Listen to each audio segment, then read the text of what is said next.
Ini sekitar 78,6 juta atau kalau kita lihat sekitar 5.000 US dollar. Sementara Vietnam ini mencatat PDB per kapita 4.700 dolar Amerika Serikat dan terus memperkecil jarak. Lalu apa yang membuat Indonesia kehilangan daya saing? Kita akan lanjut ke faktor-faktor kunci yang membuat investor berpaling ya. Berikut ini dampaknya akan langsung terasa pada kualitas akhir makanan, baik dari segi rasa, tekstur, hingga kandungan nutrisi. Mas Heru ini dicek apanya Mas Heru? Biasanya kandungan rasanya itu kualitas apa namanya tahunya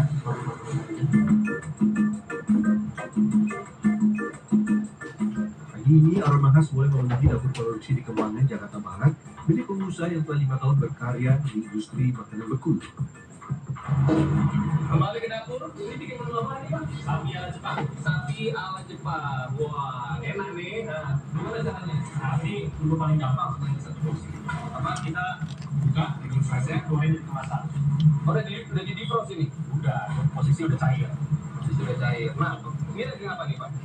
Ini daging sortlet namanya. Sortlet itu bagian perut sapi.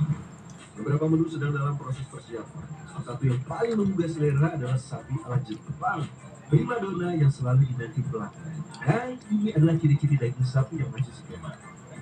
Yang warnanya pastiin masih merah ya, jadi sampai udah hitam, udah gitu pastinya dari aromanya sih. Iya iya, masih bau daging. Iya, masih bau daging. Iya iya. Satu persatu potongan daging dipisahkan. Kecil, namun penting agar tidak menggumpal saat dimasak. Ya, siapkan aneka aromat.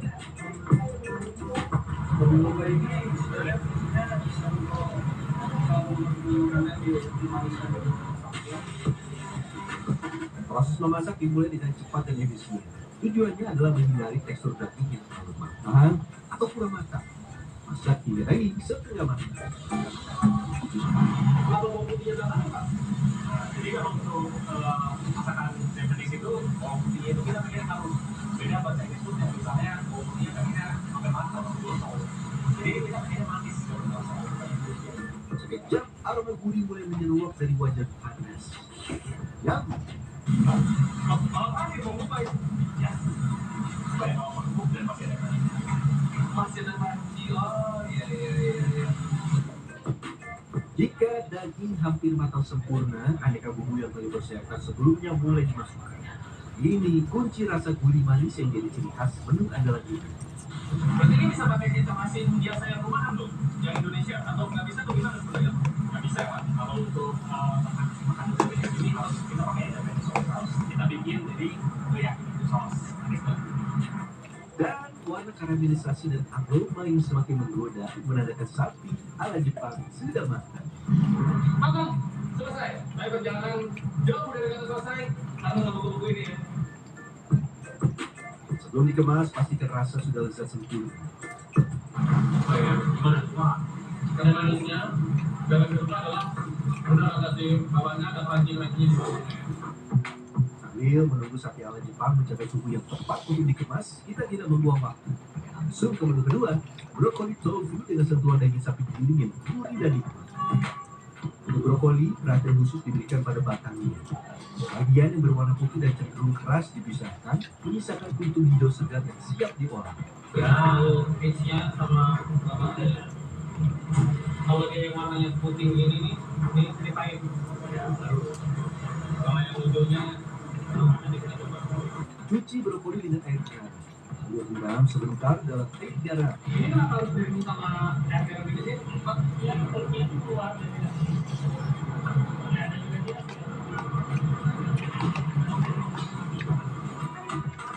Sebelum ditumis, lakukan proses blanching dengan merebus brokoli dalam air mendidih. Ini akan mempertahankan teksturnya dan warna hijau yang cerah. ini kenapa sebentar doang? Dia nanti dituliskan. Iya, sambil putih.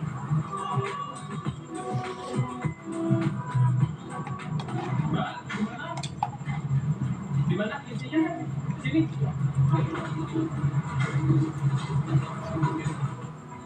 Sebelum bertemu dengan para panasnya wajan, setiap potongan brokoli diperiksa sekali lagi untuk memastikan tidak ada ulat. Apa tuh? Iya. Lumayan ya. Sehari bisa berapa banyak kita pakai brokoli.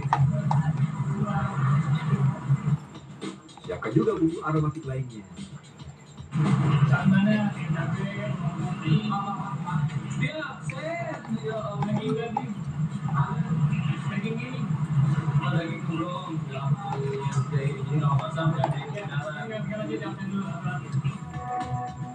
Eits, tapi sebelum api kembali menyala, ada standar yang tidak boleh dilanggar. Wajan harus selalu dicuci bersih sebelum memulai sesi memasak yang baru. lakukan sama aja pak beda biar jadi higienis sekali kita produksi tersebut jadi higienis kita itu harus utama karena kalau kita produksi harus bersih nggak boleh ada sisa-sisa seperti ini emang lalunya kenapa? Lalunya pasti nggak bersifat kualitas pada saat dipanasin lagi. Tumis bawang bombay, bawang putih, cabai merah besar hingga harum. Iya, lapar. Lihat ini, bawangnya wangi. Setelah itu tumis daging cincang hingga matang. Dan ini sang prima brokoli. Lanjut aneka bumbu. Pak, kalau ini bumbunya apa nih, Pak? Jadi kalau untuk brokoli besar, basicnya itu sebenarnya saus tiram, garam, itu ya apa namanya berbagai kecap-kecap lah. Kalau dari sifatnya kita sayur-sayur gitu apa sih, Pak? Kalau perlu sayur kita rata-rata sih. Makanan beku memang praktis bagi yang mengkonsumsi. Tapi bagi yang membuat, itu lain cerita. Kurang mata, atau bumbu yang terlewat bisa merusak seluruh bidangnya. Oh yang pastinya pernah harga sih kita nggak bisa pakai nggak sesuai standar kita ya pasti kita nggak bisa jual ya customer ya. Karena kita utamain pengalaman apa ya menyantap makanan itu supaya seperti sama persis dengan makanan segar. Dua terakhir lakukan maizena dimasukkan ke dalam kafe. Dan matang. Sekarang kita akan menggoreng tofu secara terpisah.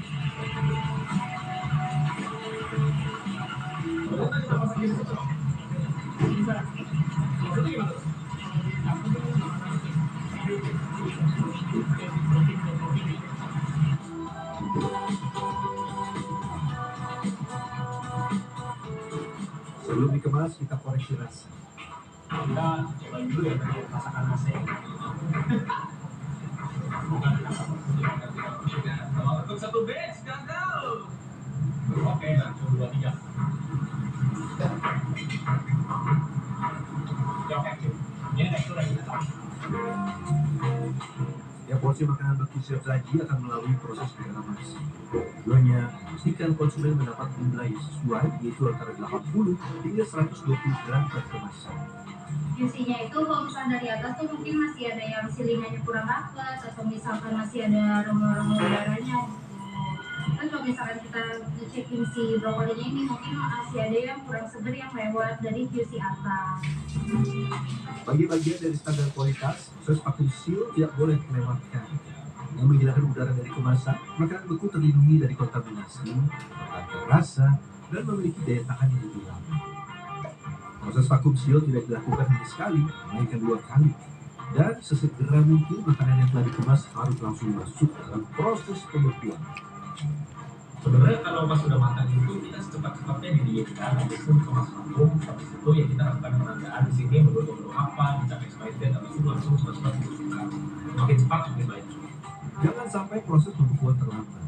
Jika itu terjadi, semua kerja keras dan pemilihan bahan berkualitas tinggi sejak awal akan jadi percuma. Karena pembusukan bakteri itu kan terjadi pada saat makanan kurang lebih suhu ruangan. Jadi setelah matang, pas matang itu bakterinya nggak ada atau mendekati 0 lah kurang lebih. Habis itu pada saat suhu sudah turun, dingin dia tanpa, nah dia tuh mulai tumbuh lagi bakterinya. Jadi secepatnya dibuka. Setelah benar-benar beku dan suhu hingga minus 20 derajat Celcius, makanan siap dikirim ke berbagai penjuru Indonesia. Ingat, keberhasilan baru terbukti ketika makanan sampai dan disantap oleh pelanggan. Itulah mengapa proses berikutnya tidak boleh asal.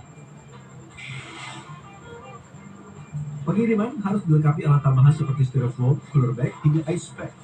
Wah, setiap tahapnya benar-benar butuh ketelitian. Aku kan berangkat pagi gitu kalau misalnya kerja magang, jadi aku nggak sempat waktunya karena aku juga harus jalan 30 menitan, makanya aku sering praktis langsung dipanasin. Dengan harga yang kompetitif yaitu Rp10.000 hingga Rp30.000 per kemasan, usaha makanan berkulit siap saji punya potensi pasar yang besar. Dalam sehari, 500 hingga 1.000 kemasan dikirim dari tempat ini ke berbagai wilayah di Indonesia. Jadi biasanya pengiriman yang gagal itu karena dari third-party frozen food service delivery-nya itu memang terlambat, atau misalnya memang pada hari itu customer-nya tidak ada di rumah misalnya. Jadi memang dalam pengiriman frozen food itu sendiri, terutama satu porsi, biasanya kita akan memastikan dulu kalau pas delivery-nya sampai customer ada di rumah. Untuk menghangatkan bisa menggunakan microwave, direndam dalam air hangat atau ditumis sebentar saja.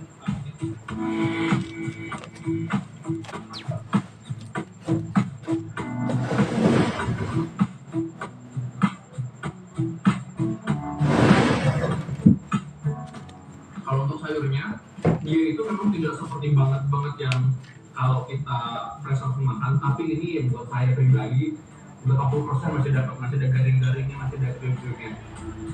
Ketepatan dalam memasak begitu krusial, terutama untuk sayuran. Biasanya tetap renyah dan segar seperti ini. Ya. Buat yang aktivitasnya cukup padat, ini cukup menjadi solusi. Saya lagi kerja bikin naskah sehari menjadi, dan ini lagi lapar, jadi langsung diantarin sebentar, langsung jadi beres. Gimana? Ada yang kepikiran mau coba-coba masak-masak kayak gini juga? Ingat, agak ribet, bahannya perlu segar, mau frozen juga harus cepat dan lain sebagainya. Bagaimana? Akhir kata, referan Wahyu Ramadan, Jakarta.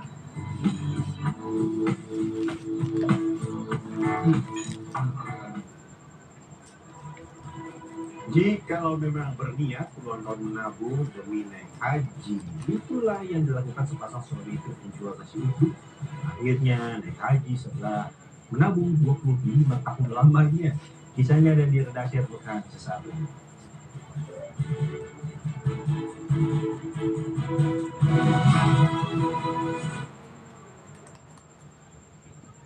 Faktor domestik seperti defisit Ataupun erupsi.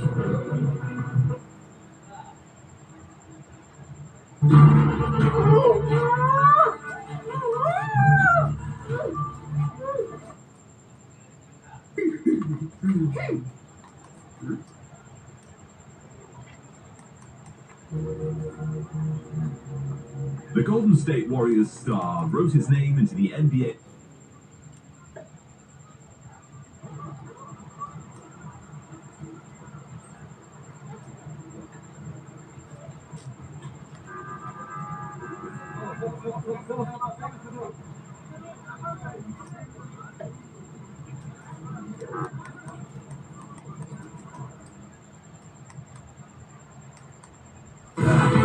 Kepuasan tertinggi karena puas itu soal rasa. Kita adalah surga. Ini moto parfum Boost baru, terinspirasi dari parfum favoritku. Dibuat ke dalam versi pewangi pakaian, 10 kali lebih wangi. Baju wangi mewah, tahan lama. Moto parfum Boost baru, wangi mewah terinspirasi parfum Jessica Mila. Hanya surya, terangnya bukakan jalan. Kita adalah surya. Aku nggak khawatir ajak anak main di luar. Ada Nuvo Family memberi perlindungan pusat sehat. Dengan formula triple antibakterial, perlindungan menyeluruh 24/7. Percaya pada Nuvo Family, perlindungan 24/7. Winscare.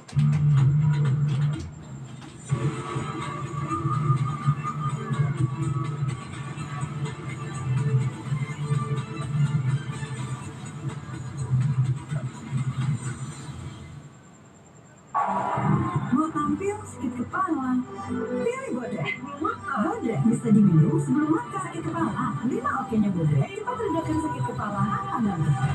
Bodrek, surya redakan sakit kepala. Menangkan harimu. Saat rasa ingin tahu memanggilmu, buka diri, coba hal baru. Ini sebuah rasa yang indah. Suatu hari nanti, kita adalah nial baru untuk dicoba. Tapi tidak hari ini. IQOS, stay curious. Kamu masih single? Please deh, hari gini double dong. Top Mochaccino Double Shot baru. Double shot pertama di Indonesia dalam saset. Yang double shot pasti Top Mochaccino. Bayangin aja espressonya double ditambah coklat dan susu. Top Mochaccino. Rasa kopinya double sensasinya. Top Mochaccino Double Shot. Enaknya double-licious. Move on to Top Mochaccino Double Shot dari Winsfood.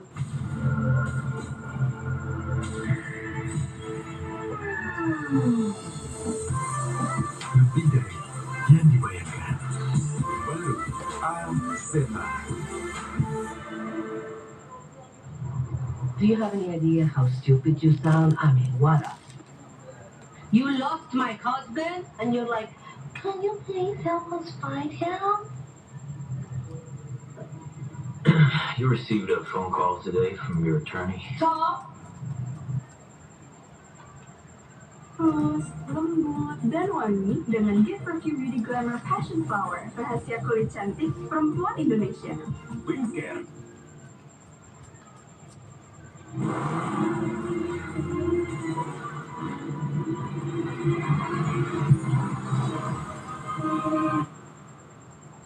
Prajurit perhubungan dalam bagian saksi dari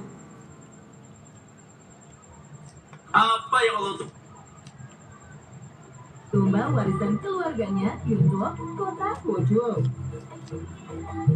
Demi mewujudkan keinginannya, dia rela loh menghabiskan uang sebanyak 3 juta yuan atau sekitar 6,6 miliar rupiah. Wah, udah kayak bangun rumah tinggal beneran aja tuh. Gak cuma tampilan luarnya aja nih yang dibikin semirip mungkin, tapi ruangan dalam sampai perabotannya pun dibikin persis kayak di animasi aslinya. Wih, luar biasa ya. Siapa nih yang tertarik buat kunjungin replika rumah Shinchan satu ini?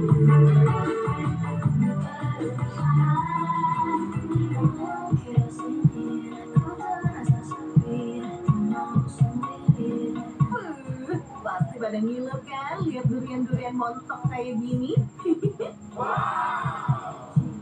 Jangankan lihat bentukannya guys, nggak sengaja nyium baunya aja, udah kebayang tuh manis legitnya kayak apa? Sama nih, kayak kejadian yang satu ini. Lagi asik motoran, tiba-tiba ada mobil bak yang ngangkut durian lewat. Udah gitu, si abangnya baik bener lagi, nyuruh si mas untuk ambil aja duriannya kalau mau.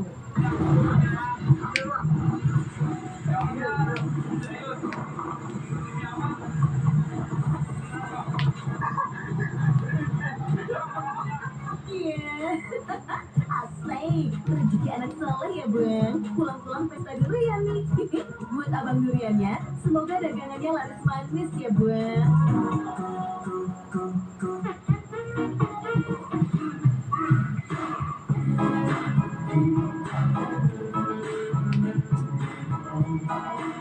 Lagi capek jagain bumi, Power Ranger satu ini milih pensiun dan jualan bakso. Entah dapat ilham dari mana nih, abang-abang penjual bakso ini kompak pakai baju Power Rangers dengan aneka warna. Ada aja ya cara buat ngelarisin dagangan, yang penting cuan kan well. Saking kreatifnya warung bakso ini, warga Konoha pun gregetan ya ikutan komen. Katanya, capek rugi jaga bumi tapi gak dibayar, mending jualan. Gejap! Ada lagi nih yang bilang, penglarisnya warna-warni.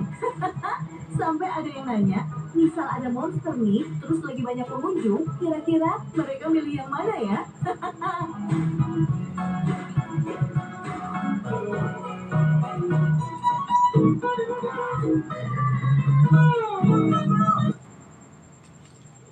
Hadapi Satria Muda, Borneo Hornbills, PDAU juga akan terus berlanjut dalam setidaknya tahun depan ya. Akhirnya juga mereka mulai komik. Awal mengatakan katanya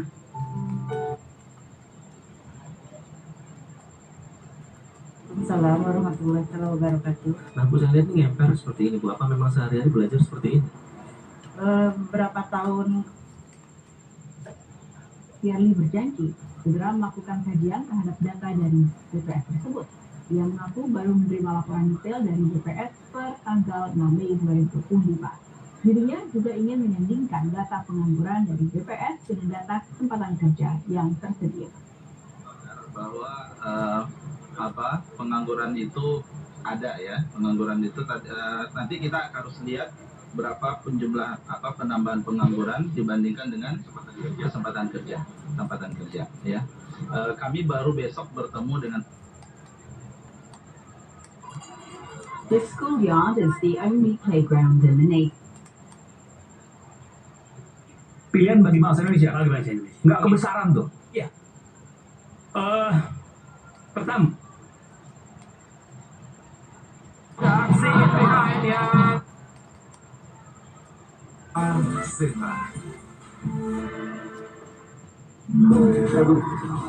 Sakit kepala.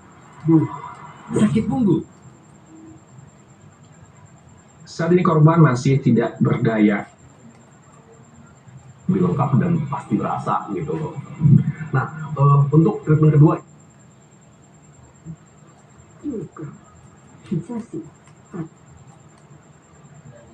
Melancar aliran darah area vital, meningkatkan vitalitas.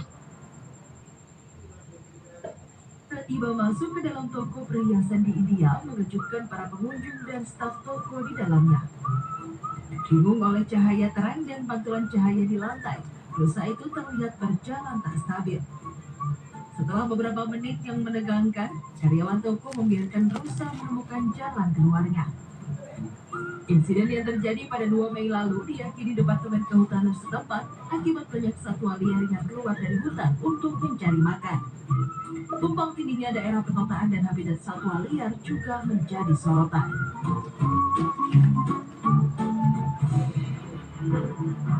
Seorang pemilik toko yang sedang mengisi stok barang di meja kasir dikejutkan saat sebuah mobil tiba-tiba menabrak jendela depan toko hingga masuk ke dalam supermarket.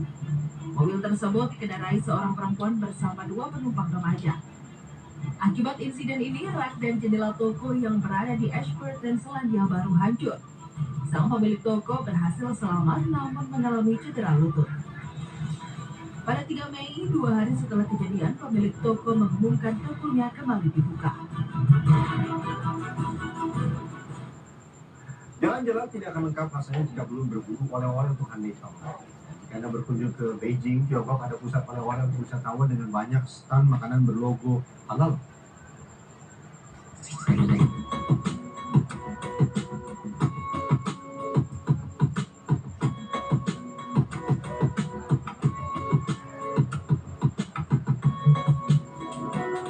Berjalan-jalan di ibu kota Tiongkok, Beijing, saat musim semi di bulan Mei, tidak lengkap kalau belum mengunjungi kawasan wisata kuliner Xianyukou yang berada di area Xianmen. Santapan yang disuguhkan di sini sangat beragam. Dari mulai camilan seperti gula-gula yang bisa dibentuk sesuai dengan keinginan pembeli, jeroan yang dimasak dengan bumbu khas Tiongkok, aneka makanan ringan, serta berbagai jenis minuman. Bagi Anda umat muslim, jangan khawatir, karena stand makanan berlogo halal banyak ditemukan di sini. Selain menjajakan aneka kuliner khas Tiongkok, kawasan ini juga terkenal menjadi pusat oleh-oleh bagi para wisatawan asing. Mulai dari sajian yang sedang viral hingga makanan tradisional ada di sini. Toko yang ini sepertinya cocok nih buat membeli oleh-oleh. What is this? Sanca. Sanca. Oh, saya menemukan sesuatu yang mirip banget sama yang suka saya temukan di Indonesia kalau pas lagi Imlek, dodol Cina. Ya iya, karena sekarang kita lagi ada di China kan. Saya kayaknya mau beli ini karena rasanya konon manis dan dari buah-buahan juga. Jadi nanti saya langsung pesan aja sama ciciknya di sini ya. 10 yuan for this. Sanca. Nuansa Beijing tempo dulu memang sangat terasa. Berbagai spot unik dengan ornamen Tiongkok yang menarik membuat banyak pengunjung tidak melewatkan untuk berfoto di tempat ini. Capek berjalan-jalan dan juga membeli oleh-oleh untuk handai tolan, perut mulai keroncongan. Ingin makanan yang mengenyangkan dan halal? Tenang, saya ajak Anda ke tempat makan dengan menu mie halal di Hadian District sebelah barat kota Beijing. Restoran yang selalu dipadati pengunjung ini bernama Chai Shi Sandwich Chai atau dikenal dengan sebutan Lady Chai. Resep di sini diperkenalkan 105 tahun silam oleh Wang Chai, seorang perempuan Muslim. Saat ini restoran dilanjutkan oleh generasi kedua. Untuk harga satu porsi mie jumbo dengan sepiring daging sapi dibanderol sekitar 40 yuan atau Rp92.000. Penasaran dengan rasanya? Katanya best sellernya di sini yaitu braised beef noodle. Porsinya besar banget ya. Kita coba dulu. Ini katanya kuahnya yang paling juara. Emang seger banget. Saya juga kita cobain mie-nya. Katanya mie kenyal ini nih yang jadi favoritnya di sini juga.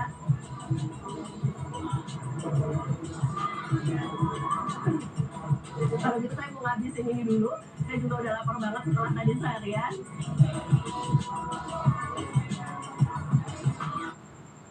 Nah, itu sudah semua saja informasi mendalam terpercaya di redaksi akhir pekan hari ini. Saya juga mohon pamit, tetap jaga kesehatan. Sampai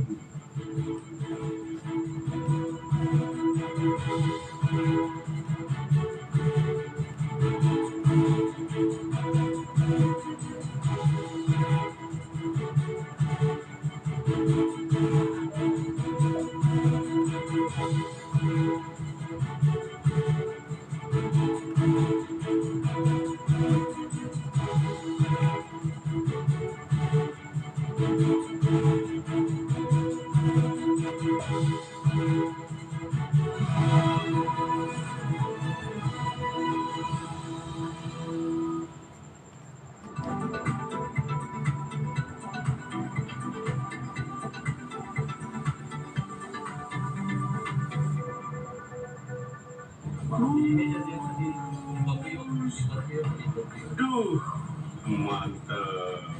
Rekaman CCTV ini menunjukkan momen sebuah truk kontainer terguling saat berbelok di pertigaan Pos 9 Koja, Jakarta Utara. Kejadian terjadi pada Sabtu pagi saat lalu lintas masih sepi. Warga dan menyaksikan Nation Hub. Diskusi menarik terkait pembangunan Indonesia bersama kementerian, lembaga, hingga pelaku usaha. 2/3 wilayah Indonesia itu adalah air. Mengupas tuntas menggunakan moda transportasi tradisional seperti andong dan becak di sini. Oke, Olena, apakah Anda juga sempat berbincang dengan sejumlah wisatawan di sana pada malam hari ini di Malioboro? Apakah mereka juga rencananya akan mengikuti rangkaian acara Waisak di Borobudur nanti? Ya, intinya memang sebagian dari wisatawan tadi sempat berbincang dengan kami, di mana beberapa wisatawan memang tujuan utamanya untuk menuju ke Candi Borobudur untuk melihat festival lampion yang akan diadakan pada hari Senin mendatang. Namun tidak banyak juga pengunjung yang mengurungkan niatnya karena memang festival lampion itu tiketnya sangat terbatas, jadi banyak pengunjung yang tidak mendapatkan tiket untuk menikmati festival lampion di Borobudur mendatang, sehingga mereka lebih memilih untuk wisata di sekitar Yogyakarta seperti ke pantai atau pegunungan atau beberapa wisata-wisata baru yang sekarang banyak berada di daerah istimewa Yogyakarta ini di sini. Baik, terima kasih atas informasinya Olena Wibisono dan selamat bertugas kembali. Pemirsa, sempat landai saat sore hari, kawasan Puncak Kabupaten Bogor ini kembali mengalami kemacetan pada Sabtu malam. Jaringan listrik interkoneksi lintas negara juga mendadak gagal tanpa alarm teknis dan tanpa skenario mitigasi yang bekerja. Di Spanyol, bahkan lebih dari 60% jaringan distribusi mengalami kerusakan, sementara di Portugal mencatat gangguan besar di 3 kota utama, termasuk kota Lisbon dan juga Porto. Bandara internasional juga mengalami keterlambatan penerbangan secara massal, bahkan jadwalnya juga menjadi acak-acakan di sana. Dan juga untuk di rumah sakit, mereka juga harus hidup dengan genset, dan transportasi kota atau transportasi metro dihentikan secara total. Dalam waktu 24 jam, Spanyol juga baru memulihkan sekitar 20% dari kapasitas total, sementara Portugal mengaktifkan cadangan energi nasionalnya untuk menormalkan distribusi pasokan listrik. Kini, Uni Eropa juga mulai ikut mengintervensi karena memang skala insiden sudah lintas batas, lintas negara. Lalu apa penyebabnya di sana? Kita lihat di slide selanjutnya. Nah, di sini, hingga kini pun belum ada kesimpulan resmi soal pemicu insiden. Namun yang menarik, di mana operator listrik dari Portugal dan juga dari Spanyol justru saling menyalahkan satu sama lain. Portugal menuding ada overload sistem dari sisi Spanyol, sementara dari sisi Spanyol menyebut gangguan justru datang dari jaringan primer milik Portugal. Di luar saling tuding ini muncul sinyal lain lagi yang juga lebih serius, yakni bisa saja ada potensi serangan cyber di sana. Perdana Menteri Portugal Antonio Costa juga dalam pernyataannya resmi menyebut pemerintah tidak menutup kemungkinan adanya intervensi eksternal. Dan menurutnya ini kejadian tidak normal dan bukan hanya soal gangguan teknis biasa, katanya dalam jumpa pers di kota Lisbon beberapa waktu kemarin. Beberapa analis yang memang berfokus pada energi begitu ya, yang juga menyebut atau berkomentar jejak digital dari insiden ini punya pola yang menyerupai gangguan berbasis malware, meski investigasi teknis belum rampung hingga saat ini. Lalu upaya pemulihan apa yang juga dilakukan di sana? Kita lihat di slide selanjutnya. Nah, di sini adalah upaya-upaya pemulihan dan juga tanggapan yang sudah dilakukan di sana. Skala gangguan yang mana juga begitu besar membuat Uni Eropa langsung turun tangan. Komisi Eropa atau Uni Eropa juga mengirimkan tim teknis dari Brussels dan menggelar emergency call lintas negara untuk menyamakan protokol pemulihan jaringan. Portugal mulai mengaktifkan National Energy Reserve, sementara Spanyol ini juga mulai membuka kerjasama sementara dengan Prancis untuk aliran listrik lintas negaranya. Namun pemulihan tidaklah mudah ternyata, karena memang selain infrastruktur interkoneksi Eropa yang kompleks, rasa saling percaya antar operator listrik di negara tersebut juga mulai tergerus. Di sisi publik, warga saat ini juga mulai merasakan keresahan karena memang blackout ini bukan yang pertama terjadi dan muncul kekhawatiran bahwa serangan seperti ini akan jadi normal baru di era digital. Lalu apakah hal ini juga menjadi fenomena langka atau justru pernah terjadi hal serupa di negara lain? Kita lihat di slide selanjutnya. Nah, di sini kita amati begitu ya, insiden blackout besar memang bukan barang baru atau fenomena baru dalam sejarah energi global. Kita amati atau kita ingat kembali di tahun 2012 lalu, India pernah mengalami pemadaman listrik terbesar dalam sejarah manusia, bahkan dengan lebih dari 620 juta warganya ikut terdampak selama 2 hari. Selain India, juga ada negara adidaya superpower Amerika Serikat yang juga pada tahun 2003 silam, kerusakan sistem transmisi juga ikut menimbulkan pemadaman yang bahkan melumpuhkan 55 juta warga lumpuh di kawasan New York hingga Ohio. Sementara itu, di tahun 2019, Argentina juga pernah mengalami blackout nasional dalam waktu 14 menit begitu ya, karena memang gangguan sistem distribusi di satu titik vitalnya. Lalu apakah pernah terjadi hal serupa di negara kita? Kita lihat di slide selanjutnya.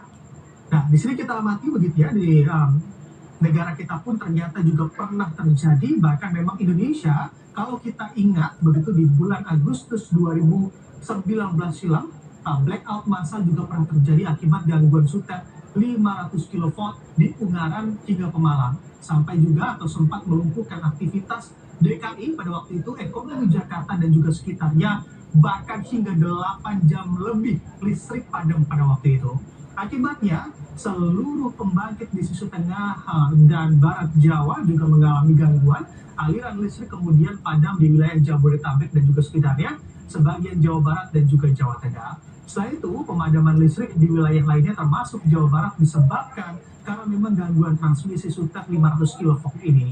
Pada waktu itu, area yang terdampak begitu ya terkait listrik pemadaman ini, antara lain ada juga Bandung, Bekasi, lalu juga Cianjur, Cimahi, Cirebon, Garut, Karawang, Purwakarta, banyak begitu ya di daerah Jawa Barat yang mana juga terdampak akibat gangguan sutet di area Jawa Tengah pada waktu itu. Nah, di sini kita juga amati begitu ya, yang menarik di pola gangguan selalu serupa begitu ataupun hampir-hampir sama di satu titik, namun berdampak sistemik karena memang sistem interkoneksinya yang mungkin saja bisa dikatakan rapuh begitu ya. Dan itu sebabnya blackout bukan cuma isu teknis saja, tapi juga isu geopolitik, pertahanan, dan bahkan bisa jadi isu keamanan nasional.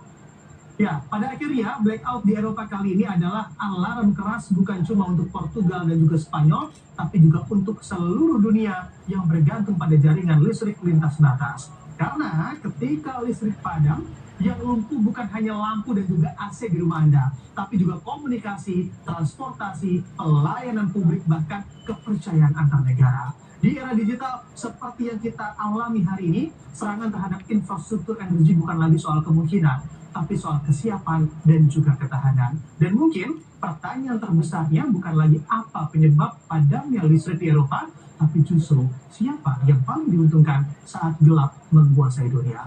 Kita akan terus ikuti karena ini bukan akhir dari cerita, melainkan awal dari pertarungan energi yang lebih besar di balik layar dunia.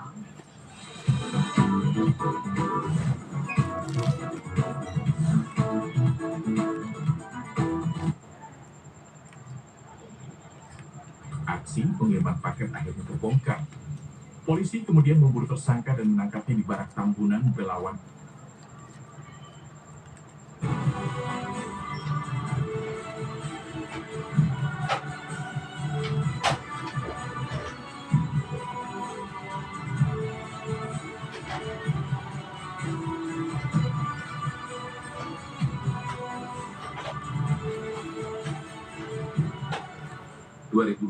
ini tidak akan mudah.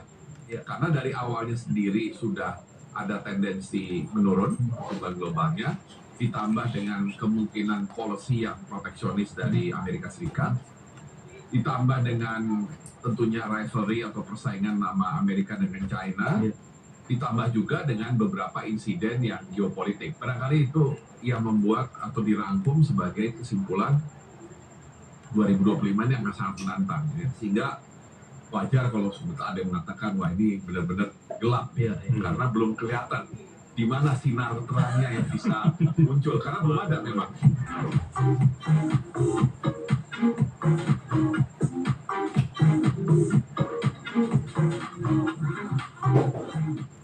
Halo Sobat Cuan, kembali lagi di podcast Cuap-Cuap Cuan.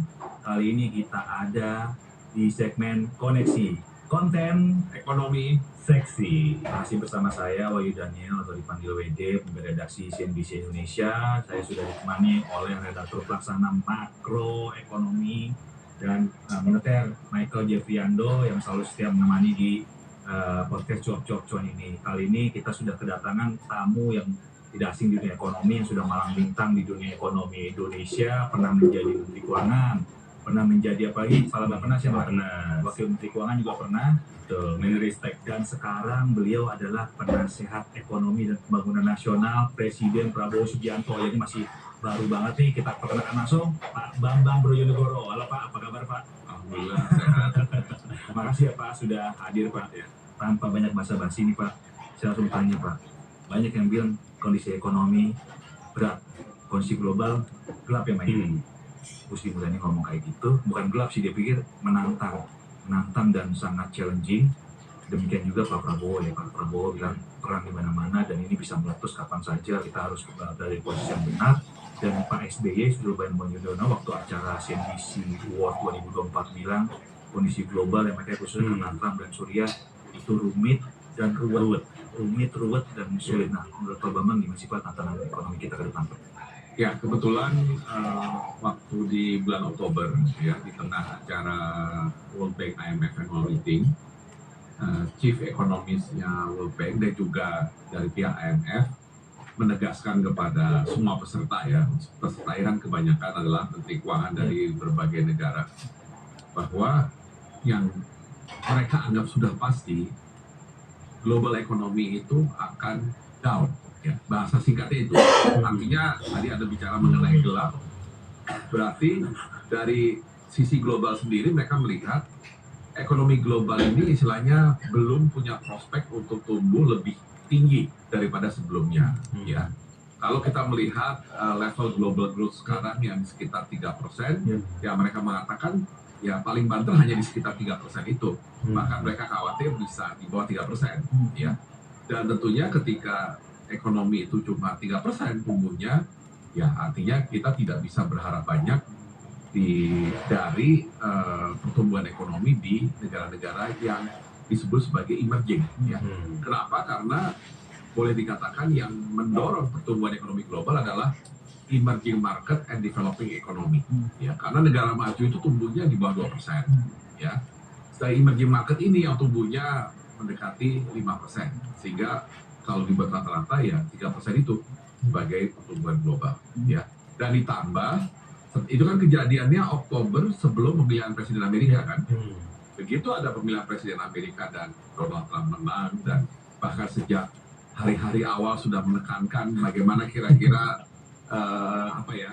strategi ekonomi yang akan dikedepankan, ya yang sifatnya proteksionis, ya kemudian tidak segan-segan untuk bahkan mungkin kalau Amerika dengan China itu suatu hal yang wajar, ya karena dari dulu tuh Amerika ingin selalu punya rival, ya dia perlu punya rival barangkali untuk motivasi mereka sendiri, tapi kadang-kadang dampak dari mereka menciptakan rival itu agak merepotkan dunia gitu ya. Tapi barangkali yang tanda petik kalau bahasa gaulnya misalnya raja teganya itu adalah ketika dia secara tanpa alasan yang clear ingin menerapkan tarif yang tinggi untuk Kanada dan Meksiko. Ya. Padahal kalau kita ingat spirit dari free trade atau globalisasi di masa lalu adalah dimulai dari North American Free Trade Agreement, ya, yang melibatkan Amerika Serikat, Meksiko, dan Kanada, ya. Dan itu berjalan lancar, dan memang harus diakui Meksiko mendapatkan manfaat yang cukup besar. Nomor 2-nya mungkin Kanadanya, dan Amerika mungkin merasa kok kita yang menginisiasi, kok orang lain yang untung. Nah itu yang barangkali di-amplify oleh Trump dengan semangat seperti itu. Nah itulah yang barangkali membuat banyak orang beranggapan 2025 ini tidak akan mudah, ya, karena dari awalnya sendiri sudah ada dari simpang 5 menuju kawasan Asia Afrika. Selain karena memang adanya peningkatan jumlah kendaraan, hal ini dikarenakan banyak sekali para kendaraan yang melintir sejenak, melintir sedikit begitu untuk melihat keseruan masyarakat yang kemudian beraktivitas di kawasan Asia Afrika ini. Dan yang kemudian paling menarik yang paling banyak dicari oleh masyarakat adalah mengenai cosplayer hantu begitu yang kemudian ada di kawasan Asia Afrika Kota Bandung, Jawa Barat. Nah ini dia cosplayer hantu yang kemudian kita bisa saksikan. Wah ini unik ya, cosplayernya main handphone, hantunya main handphone ya. Oke, ngobrol sedikit dong gimana kelompoknya kayak gini udah rame banget gak? Masih rame, sambil kita menghibur suasana. Oke, tapi ngomongin jenis hantu apa nih kalau boleh tahu nih? Aku sih Omega. Ini tahu? Ke bawah ya aja. Iya dong. Kalau kita rame lagi. Iya dong. Makin rame nih kayaknya. Makin rame bang, makin malam. Karena kita yang hantu. Oke, siap salam bertugas. Benar-benar banyak yang takut ya. Siap. Baik. Hanya satu dari sekian banyak cosplayer yang kemudian ada di kawasan Asia Afrika Kota Bandung. Masih banyak ya. Kalau misalnya kita aduh.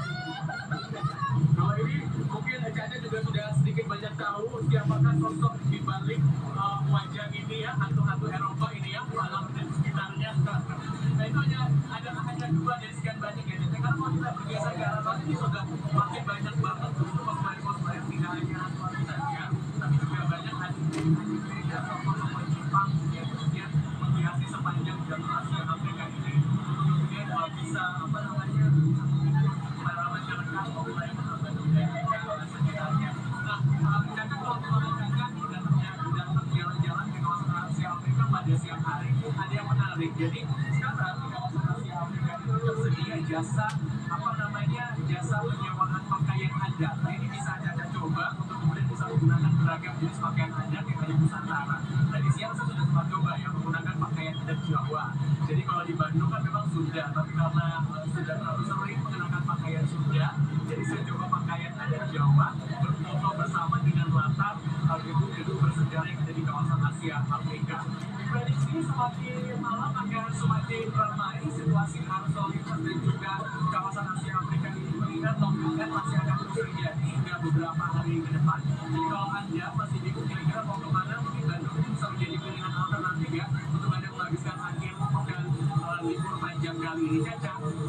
Oke, Haryadi, terima kasih laporannya langsung dari Bandung, Jawa Barat. Libur panjang Waisak mendorong peningkatan jumlah penumpang Wush di stasiun KCIC Halim, Jakarta Timur. Manajer Corporate Communication KCIC Emir Monti menyatakan hingga Sabtu pagi, tiket yang terjual telah mencapai 17.000 lembar. Jumlah ini diperkirakan akan menembus 24.000 penumpang dalam satu hari atau naik hingga 20% dari hari normal yang berkisar di angka 18.000 penumpang. Untuk mengantisipasi kepadatan, PT KCIC menambah jumlah loket di stasiun Halim dan Padalarang. Memasuki masa libur panjang akhir pekan, KCIC mencatat lonjakan jumlah penumpang secara signifikan. Kemarin, pada Jumat 9 Mei 2025, penumpang sebanyak 22.000 penumpang dalam satu hari. Jumlah ini meningkat sebanyak 20% jika dibandingkan hari biasa yang berkisar di sebanyak 18.000 penumpang per hari. Hari ini, hingga Sabtu pagi, tiket yang telah terjual mencapai 17.000 tiket dan diperkirakan akan menembus 24.000 tiket. Seiring dengan peningkatan penumpang yang terus berdatangan ke stasiun. Untuk mengantisipasi kepadatan, KCIC melakukan penambahan jumlah loket di stasiun Halim maupun Padalarang. Kereta cepat Wush ramai penumpang saat libur panjang Waisak didukung waktu tempuh yang cepat dan program gratis untuk anak di bawah 3 tahun menjadikan kereta cepat Wush diminati wisatawan untuk berlibur. Libur panjang Waisak dari tanggal 10 hingga 13 Mei 2025 dimanfaatkan masyarakat untuk berpergian termasuk menggunakan kereta cepat Wush. Kereta cepat Bandung, Jakarta maupun sebaliknya ini terus menarik minat wisatawan terutama karena waktu tempuhnya yang hanya sekitar 30 menit. Hal yang menarik lainnya bagi para wisatawan adalah karena anak di bawah usia 3 tahun tidak dikenakan biaya, di mana ketentuannya adalah anak harus dipangku atau tidak mendapatkan jatah kursi. Jadi bagi para penumpang ya yang membawa anak dengan usia di bawah 3 tahun tidak dikenakan biaya tarif tiket. Meski demikian, anak tersebut tetap harus didaftarkan ke sistem baik melalui aplikasi maupun di loket. Dan tujuannya untuk mendapatkan asuransi ya, karena setiap penumpang di perjalanan Wush itu mendapatkan asuransi. Tapi memang bagi penumpang dewasa yang membawa anak di bawah 3 tahun tidak akan dikenakan biaya. Jadi memang itu program dari KCIC ya untuk memberikan kemudahan kepada para penumpang yang membawa anak-anak agar tidak perlu khawatir, oh ternyata saya harus beli 2, ternyata tidak, karena di bawah 3 tahun itu tidak dikenakan biaya. Program ini pun disambut baik oleh para penumpang kereta cepat Wush yang akan melakukan wisata. Tidak hanya wisatawan lokal, wisatawan mancanegara pun mengaku program ini dapat menghemat pengeluaran. Enak banget ya sebenarnya kalau misalnya kita tahu kalau misalkan ada program untuk anak di bawah 3 tahun itu gratis atau tidak dikenakan biaya tiket. Jadi kan untuk punya anak yang lebih dari 1 sebenarnya untuk anak-anak yang lain juga hemat ya. Kalau misalnya kita kan masih ada budget untuk misalkan beli oleh-oleh atau misalkan pergi untuk ke tempat yang lain, sebenarnya seperti itu. Jadi anaknya sekarang ada 2 gitu. Iya, anaknya 2, yang kecilnya masih di bawah 3 tahun gitu. Kebetulan kita tahu pas beli tiket, ternyata ada free di bawah 3 tahun, jadi kan lumayan banget ya gitu. Sebenarnya liburan di Bandung, kemudian ada kerja di Jakarta sebelum balik ke Malaysia. Dengan adanya program yang anak di bawah 3 tahun, bagi kami sangat bagus dan harap pihak Indonesia meneruskan kerana ia sangat memberi manfaat kepada keluarga. Selama libur panjang ini, ribuan penumpang memadati stasiun KCIC Padalarang, Kabupaten Bandung Barat. Jumlah penumpang pun mengalami peningkatan signifikan. Menurut data dari pihak KCIC, pada Jumat, hari kerja terakhir sebelum libur panjang, KCIC melayani sebanyak 22.000 penumpang kereta cepat Wush, di mana ada peningkatan 20% dibandingkan jumlah penumpang rata-rata hari Jumat yang biasanya 18.000 penumpang. Sedangkan hingga Sabtu siang, jumlah tiket terjual sudah mencapai 18.000 dan diperkirakan masih akan bertambah hingga 23.000 tiket terjual. Mita Handayani, Rizky Rahadian, Kabupaten Bandung Barat, Jawa Barat. Libur panjang Waisak nampaknya tidak akan dibiarkan lewat begitu saja. Di Stasiun Gubeng Surabaya, para penumpang anak-anak mendominasi keberangkatan kereta api jarak jauh. Seperti terlihat di ruang bermain anak Stasiun Gubeng Surabaya. Arena bermain yang berada di pojok ruang tunggu keberangkatan ini ramai oleh para penumpang cilik. Yang mereka bermain sembari diawasi oleh orang tuanya yang menanti jadwal keberangkatan kereta api mereka. Seperti Faiza dan Syifa yang baru berusia 5 dan 3 tahun, putri pasangan Jerry dan Nurul asal Palembang. Kakak adik ini seru sekali bermain sembari menunggu kedatangan kereta api Sancaka yang akan membawa mereka berlibur ke Yogyakarta. Kalau untuk daerah Jawa kita baru pertama naik KAI sih untuk yang di area Jawa. Kebetulan anak-anak juga pertama juga sih. Iya. Lebih efisien. Tiketnya juga terjangkau. Penumpang cilik lain yang akan berlibur menggunakan kereta api adalah Arfael. Bersama keluarganya, siswa kelas 4 SDN Madwanayu 2 ini akan berlibur ke Kota Apel, Malang. Dulu, waktu taman kanak-kanak, Arfael sudah pernah naik kereta api. Namun kini, dia ingin kembali menikmati serunya naik kereta api. Soalnya seru, bisa ngeliat pemandangan dari sebelah jendela gitu, ada pohon, ada segala macam gitu loh. Sama serunya, ya. Kereta. Untuk mengantisipasi lonjakan penumpang selama libur panjang Waisak, PT KAI Daob 8 Surabaya mengoperasikan 58 perjalanan kereta api jarak jauh dengan kapasitas tempat duduk mencapai 29.898 kursi per harinya.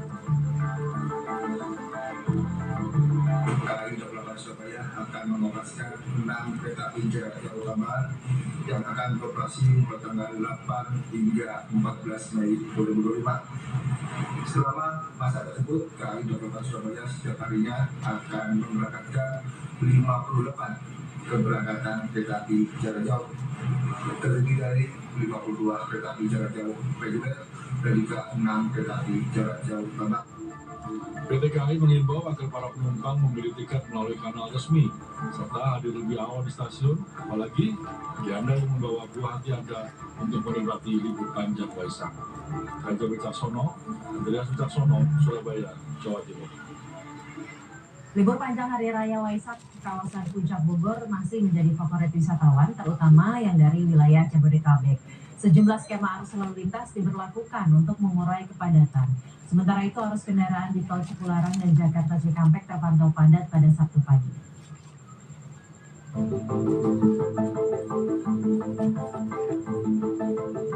Ribuan kendaraan dari arah Jakarta antre memasuki kawasan Puncak Bogor pada Sabtu pagi. Kepadatan terpantau sejak kilometer 40 Tol Jagorawi. Untuk mengurai kemacetan, pihak kepolisian dari Satlantas Polres Bogor berlakukan sistem kontraflow dari exit Tol Ciawi sampai kilometer 46.500. Titik kemacetan juga terjadi di kawasan Simpang Gadok menuju arah puncak. Polisi mengaktifkan sistem satu arah atau one way sejak pukul 8 Sabtu pagi. Tak hanya itu, skema ganjil genap juga diberlakukan secara situasional selama masa libur panjang Hari Raya Waisak. Aturan pada saat memasuki long weekend kali ini, Hari Raya Waisak, itu di hari ini, Sabtu, kami sudah melaksanakan penerapan sistem ganjil genap. Dari mulai pukul 06.00 tadi pagi kami sudah laksanakan sampai dengan diberlakukannya sistem satu arah yang sampai dengan saat ini masih berlangsung. Sementara arus kendaraan di ruas tol Jakarta Cikampek Karawang Jawa Barat terpantau padat pada Sabtu pagi. Kepadatan terlihat di kilometer 55 menuju Bandung dan daerah lain di Jawa Barat.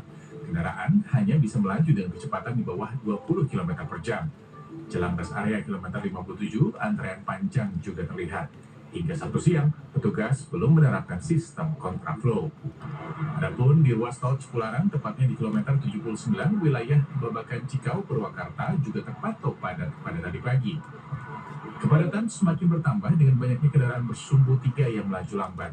Kegiatan warga yang memanfaatkan libur panjang untuk berwisata menjadi faktor utama padatnya jalur ini.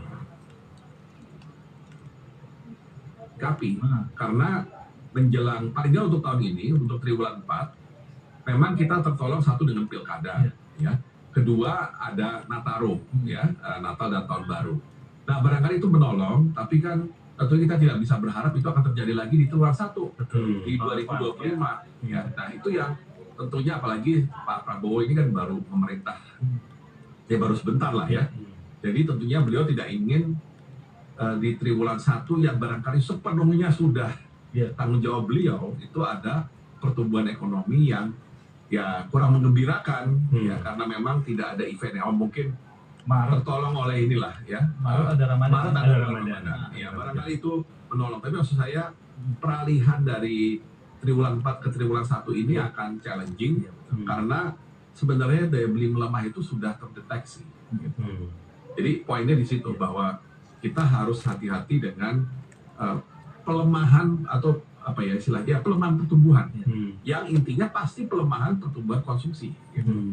Jadi ini agak berbeda ya dari yang disampaikan pemerintah gitu, karena kalau ngukurnya dilihat dari konsumsi rumah tangga itu yang real sebenarnya Pak. Tapi kalau dibedah lebih jauh Pak, sebenarnya daya beli ini problemnya karena income yang nggak sesuai atau memang harga barang yang sekarang jauh lebih mahal gitu dibanding Kalau saya perhatikan dari sejak tahun 2022 tadi, sejak COVID, memang itu ya pasti kombinasi dua-duanya. Di sisi income-nya, ya tentunya kita juga harus memperhatikan kenapa ada kelas menengah yang turun tadi. Karena itu memang istilahnya ada beberapa contoh nyata bagaimana misalnya keluarga yang tadinya kelas menengah itu jatuh ke kelas yang lebih bawah karena memang kehilangan pekerjaan atau bisnis yang sudah dibangun itu kemudian ya hilang begitu saja, ya artinya memang waktu COVID tidak ada bisnis yang bisa dijalankan, tapi maksudnya ketika COVID-nya kembali kan bukan berarti otomatis ketika bisnisnya ada sebelum COVID hilang sebelum COVID, sesudah COVID akan muncul lagi gitu. Kenapa? Pasti ada pesaing baru, ya kan, dan kemudian mungkin selera masyarakat sudah berubah, ya. Dan itu ternyata cukup signifikan terjadi, sehingga ada yang kelas menengah memang kehilangan powernya, kehilangan daya belinya tadi. Jadi itu akan mempengaruhi income. Ya. Nah, belum lagi memang banyak yang melakukan perbandingan antar negara, ya dianggapnya upah atau gaji di Indonesia itu relatif kecil, ya. Sehingga untuk income memang istilahnya ya tidak bisa mengharapkan banyak untuk bisa menciptakan daya beli yang besar kalau income-nya pas-pasan gitu kan. Nah, tapi saya ingin menyoroti lebih justru di sisi pengeluaran tadi, cost-nya tadi. Nah, saya fokus di yang dasar dulu. Yang dasar itu pertama pangan. Ya. Nah, pangan itu betul inflasi kita itu secara headline, secara umum selalu terkendali di bawah 3%, kecuali waktu BBM naik di tahun 2023 ya, sempat 5% ya inflasi. Tapi habis itu kan kembali ke 2 atau 3%. Kegiatan pendidikan kedisiplinan akan berlangsung selama 1 bulan. Nantinya para siswa akan mendapatkan pendidikan dari sejumlah mentor dengan berbagai materi yang telah disiapkan. Yanuar Aditya, Sumedang, Jawa Barat.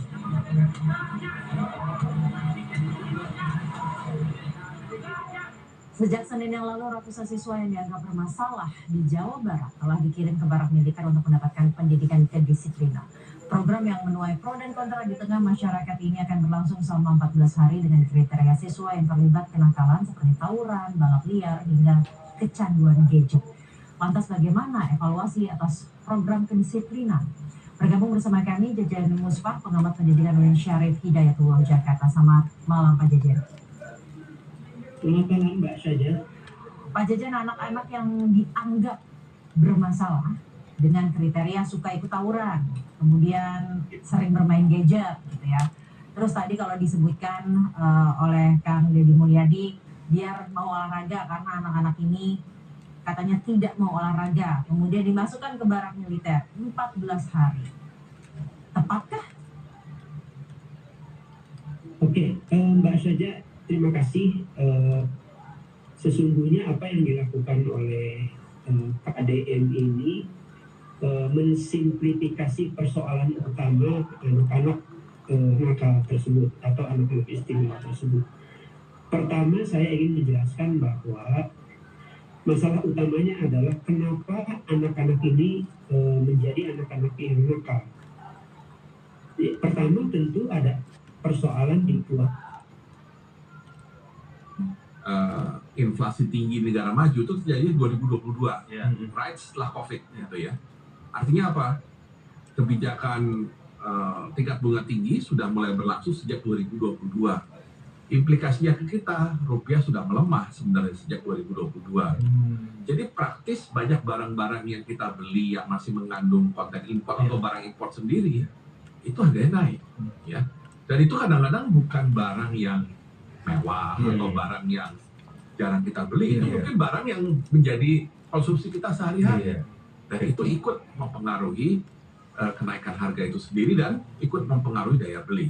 Ini saya belum bicara bahkan kalau untuk orang yang hidup di perkotaan, itu memang terutama di Jakarta misalkan, biaya hidup mereka tuh tinggi loh sebenarnya. Ya karena kita tidak punya public transportation yang cukup, ya sehingga orang masih harus menggunakan kendaraan pribadi, apakah 2 roda atau 4 roda. Ya paling nggak kamu harus beli bensin, ya harus beli bensin untuk memastikan itu kita bisa pakai.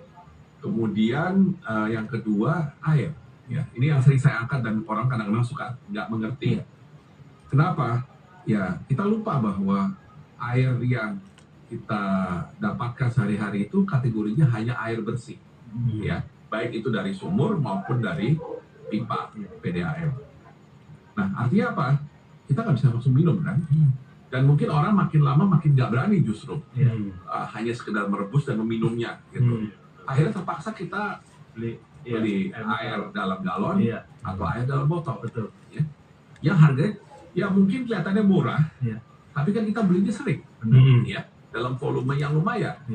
Jadi itu terpaksa menjadi suatu biaya yang nggak bisa kita hindari, gitu. Dan itu pasti kan ikut mengurangi daya beli. Belum lagi rumah, ya dengan sewa rumah yang katakan ini bukan orang yang sudah punya rumah, orang yang menyewa rumah atau menyewa kamar, terutama di kota-kota besar itu juga mengeluarkan biaya yang tinggi. Gitu. Dan itulah yang kalau saya kombinasikan, ya tidak mengherankan kalau ada yang mengeluh daya beli kita turun, karena tadi income-nya nggak bisa bergerak banyak, biayanya nggak bisa dihindari, ya sehingga ruang untuk daya belinya itu menjadi tipis. Gitu. Dan kemudian kalau ada tadi gejolak rupiah, kemudian ada inflasi, ya makin tipis saja gitu. Bahkan takutnya hilang daya beli. Sejujurnya memang saya pribadi pernah mendapatkan usulan itu dari dunia usaha di tahun 2015. Itu ya. Waktu Pak Bambang menjabat keuangan 2015 sudah muncul wacana itu. Pak, bagaimana kalau supaya kita bisa bersaing dengan Singapura, mendapatkan investasi lebih besar, Bapak turunin PPh badan gitu. Sampai ke level yang kita bersaing dengan Singapura. Ya pertanyaan saya kayak mengusulkan, lantas apa sumber penerimaan saya supaya saya bisa menjaga keberlangsungan dari APBN? Bapak naikin aja PPN. Nah di situ saya langsung bereaksi, oh nggak bisa Pak, kalau PPN naik itu dampaknya ke semua orang, nggak peduli dia orang kaya atau orang miskin.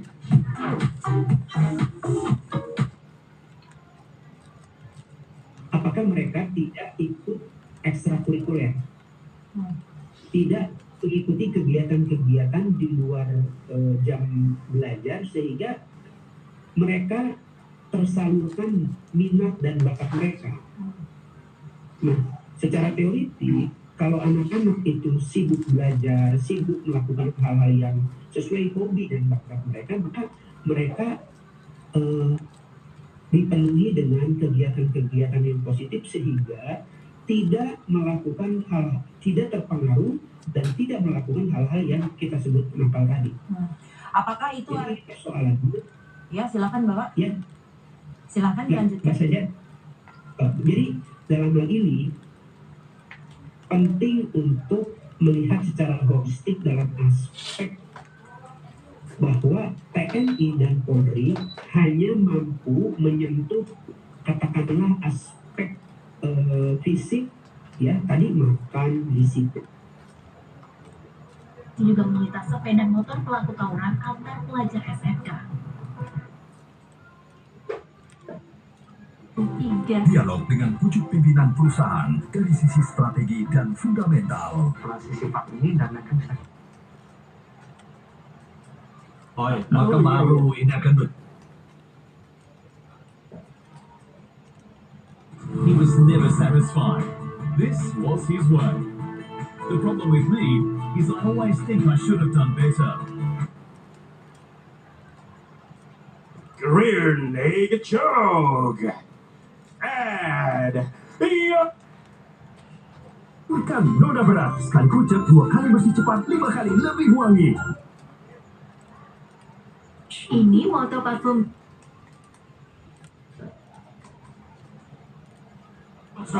Meresahkan ini di dari 22.000 jam untuk membangun 10 mobil dengan skala hampir. Pemirsa di rumah yang seumuran Encang nih, kita hair perfume.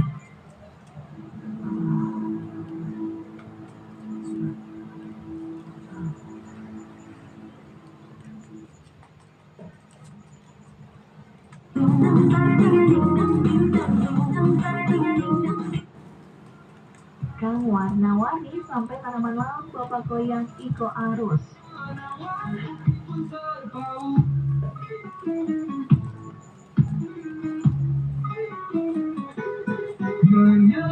Yang bajaga bawin kali ini Watu Angus so buka dari tahun 2016 kok.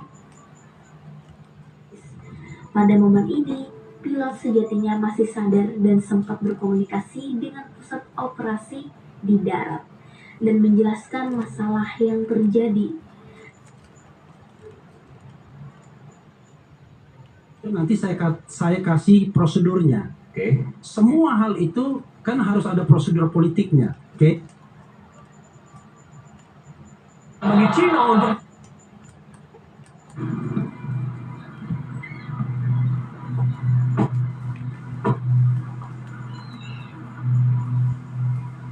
ini Ray Johnson. Hai, aku. Ya. Kalau view-nya gimana, Bu? View-nya bagus. Kebanyakan mungkin mereka biar bisa berenang ya, jadi nikmati alam, jernihnya air sama masih alami air dari air terjun itu. Kebanyakan mereka biar tetap berenang ke air terjun. Bu, antisipasi dari pihak pengelolaan Bu dengan membludaknya pengunjungnya, Bu, antisipasi keamanannya seperti apa, Bu? Kita sudah siapkan security dan di bawah juga kita siapkan lifeguard untuk menjaga pemantauan juga untuk pembatasan alur yang bisa dilewati atau dipakai fasilitas untuk berenang. Kita sudah pakai fasilitas agar mereka tidak melewati batas yang ditentukan, karena kan ada arus berbahaya. Dan kemungkinan mereka juga sudah paham sih, karena sudah dari dulu kita wanti-wanti dari pengunjung untuk tidak melewati batas dari batas bahaya. Selain air terjun pegunungan, lebih populer di kunjungan wisata asal mancanegara, khususnya turis asal Tiongkok, India, dan turis dari berbagai negara di Eropa. Peningkatan wisatawan domestik biasanya baru terjadi saat libur panjang akhir pekan, libur Lebaran, dan libur panjang Natal dan Tahun Baru. Laporan Igusti Bagus Gianyar Bali, Garuda TV. Demikian pemirsa seluruh rangkaian berita pada malam hari ini. Saya Lidita Octavia beserta seluruh kru yang bertugas pamit undur diri. Terima kasih dan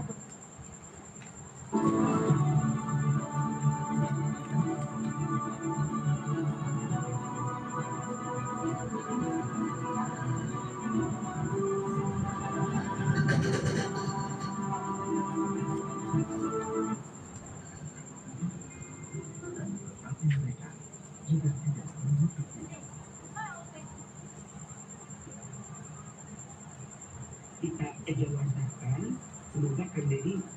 menggunakan seluruh elemen untuk membicarakan desain salah satu strategi untuk menolong kelas menengah, dan barangkali ini bisa diarahkan lebih banyak ke yang aspiring dan yang near poor, selain barangkali model kayak diskon listrik yang kemarin disampaikan. Saya melihat ya mungkin memperluas coverage dari social security ya. Jadi saya pelajari di berbagai negara yang sama-sama dengan kita, kategorinya emerging market dan developing. Kunci mereka untuk satu, mengurangi kemiskinan dan mengurangi kesenjangan itu terletak pada social security system yang kuat ya. Dan itu harus dimulai bagaimanapun dengan single identity number. Hanya itu cara untuk kita bisa menyalurkan bantuan tepat sasaran ya. Dan kita tahu yang mau kita bantu misalnya aspiring middle class ya, kita targetkan ke sana, jangan kemana-mana, jangan dengan cara yang paling gampang, udah murahin aja barangnya, sehingga siapapun yang beli bisa beli dengan harga murah. Menurut saya nggak tepat. Nah, kalau mau menerapkan subsidi dalam tanda petik ya, yang tepat adalah misalnya subsidi kepada angkutan umum. Jadi saya pernah mendengar ada wacana ya, kalau nggak salah dari, saya nggak tahu KAI atau perusahaannya, mau ini, jadi mereka melakukan adjustment tarif dari kereta ya kalau nggak salah, tergantung nik dan barangkali mungkin ada data yang bagus bahwa kalau nik ini dia kategorinya menengah, ini aspiring, ini near poor misalnya. Menurut saya itu salah besar. Harusnya kalau kita melakukan yang tepat sasaran, bukan begitu caranya. Kenapa? Karena justru public transportation itulah yang memang harus disubsidi. Ya. Kenapa? Karena itu tujuannya tadi menjaga daya beli siapapun yang menggunakan. Yang kedua, ini cocok dengan ide transportasi. Yaitu tadi, orang yang tadi bilang, saya 4.000 aja Pak sampai kantor. Akhirnya kan dia memilih naik kereta. Padahal saya tahu dia punya mobil, punya motor, nggak ada masalah. Kalaupun naik mobil, naik motor, gajinya juga cukup. Tapi ya dia melakukannya secara simpel. Kalau naik ini, saya udah pasti setengah jam sampai kantor. Naik mobil 1 jam sampai 1,5 jam, dan itu nggak pasti. Dan tambah capeknya. Gitu. Mahal lagi. Nah, bensinnya mahal. Nah, jadi artinya ada tujuan lain, yaitu mengalihkan orang dari kendaraan pribadi ke angkutan umum. Nah, saya inginnya pendekatan seperti itu ya. Jadi social security itu harus benar-benar terasakan oleh paling tidak aspiring middle class sampai yang poor ya, baik kesehatan maupun. Jadi kalau hanya menilai keberhasilan program hanya sekian hari, kayaknya sulit deh Mbak saja. Jadi subsidi BBM yang nggak tepat sasaran itu udah dialihkan aja jadi subsidi langsung yang tepat sasaran, tapi public transportation-nya diperbagusin gitu ya. Public transportation ditambah ya. Kemudian tarifnya juga harus yang affordable gitu. Karena subsidi anggarannya udah besar banget ya. Oh besar, 400 triliun. Dan kalau ngitung subsidi jangan hanya lihat di APBN item subsidi. Karena yang harus dihitung paling gampang lihat realisasi. Tahun sebelumnya ada subsidi yang sudah di-spend ditambah kompensasi untuk Pertamina dan PLN. Jadi kalau kombinasi itu dijumlah lumayan besar itu. Itu bisa bangun berapa tuh Pak? Iya, bisa bangun kereta, transportation, mempercepat transisi energi yang sekarang agak slow ya, agak lambat. Dan satu lagi bisa memberikan sokong bantuan tepat sasaran dan memperkuat social security system kita. Terus tapi gini nih Pak, ini udah tahu daya beli melemah, orang makin susah. Tiba-tiba PPN naik jadi 12, meskipun dibilangnya cuma naik 1% sebenarnya dari 11 sampai 12. Tapi kan maksudnya ini kan efek-efeknya banyak nih, kita nggak tahu tayangnya kapan. Tapi hari ini di media sosial itu yang trending itu adalah tolak PPN 12%, tolak kenaikan pajak. Jadi memang udah sangat luas gitu apa perlawanan dari masyarakat publik itu, gimana Pak Bambang sebagai mantan Menq itu melihat kayak gitu. Kita kayaknya pada dengar Pak Bambang tuh pernah menolak ya sebenarnya rencana kenaikan PPN. Saya juga nggak tahu sih waktu dulu itu menjabat jadi Menq itu, mungkin bisa ceritain Pak. Ya mungkin sedikit cerita aja bahwa ya sebaiknya memang ketika kita mempertimbangkan suatu kebijakan menaikkan tarif pajak itu benar-benar harus melihat situasi yang berlangsung saat itu gitu. Jadi artinya kita tidak bisa menganggap bahwa kenaikan itu berlangsung di ruang vakum. Tapi ini kebetulan timingnya sedang tidak pas. Betul. Tadi ketika daya beli memang dianggap sedang menurun. Baik. Ada satu hal lagi yang saya lupa untuk disampaikan.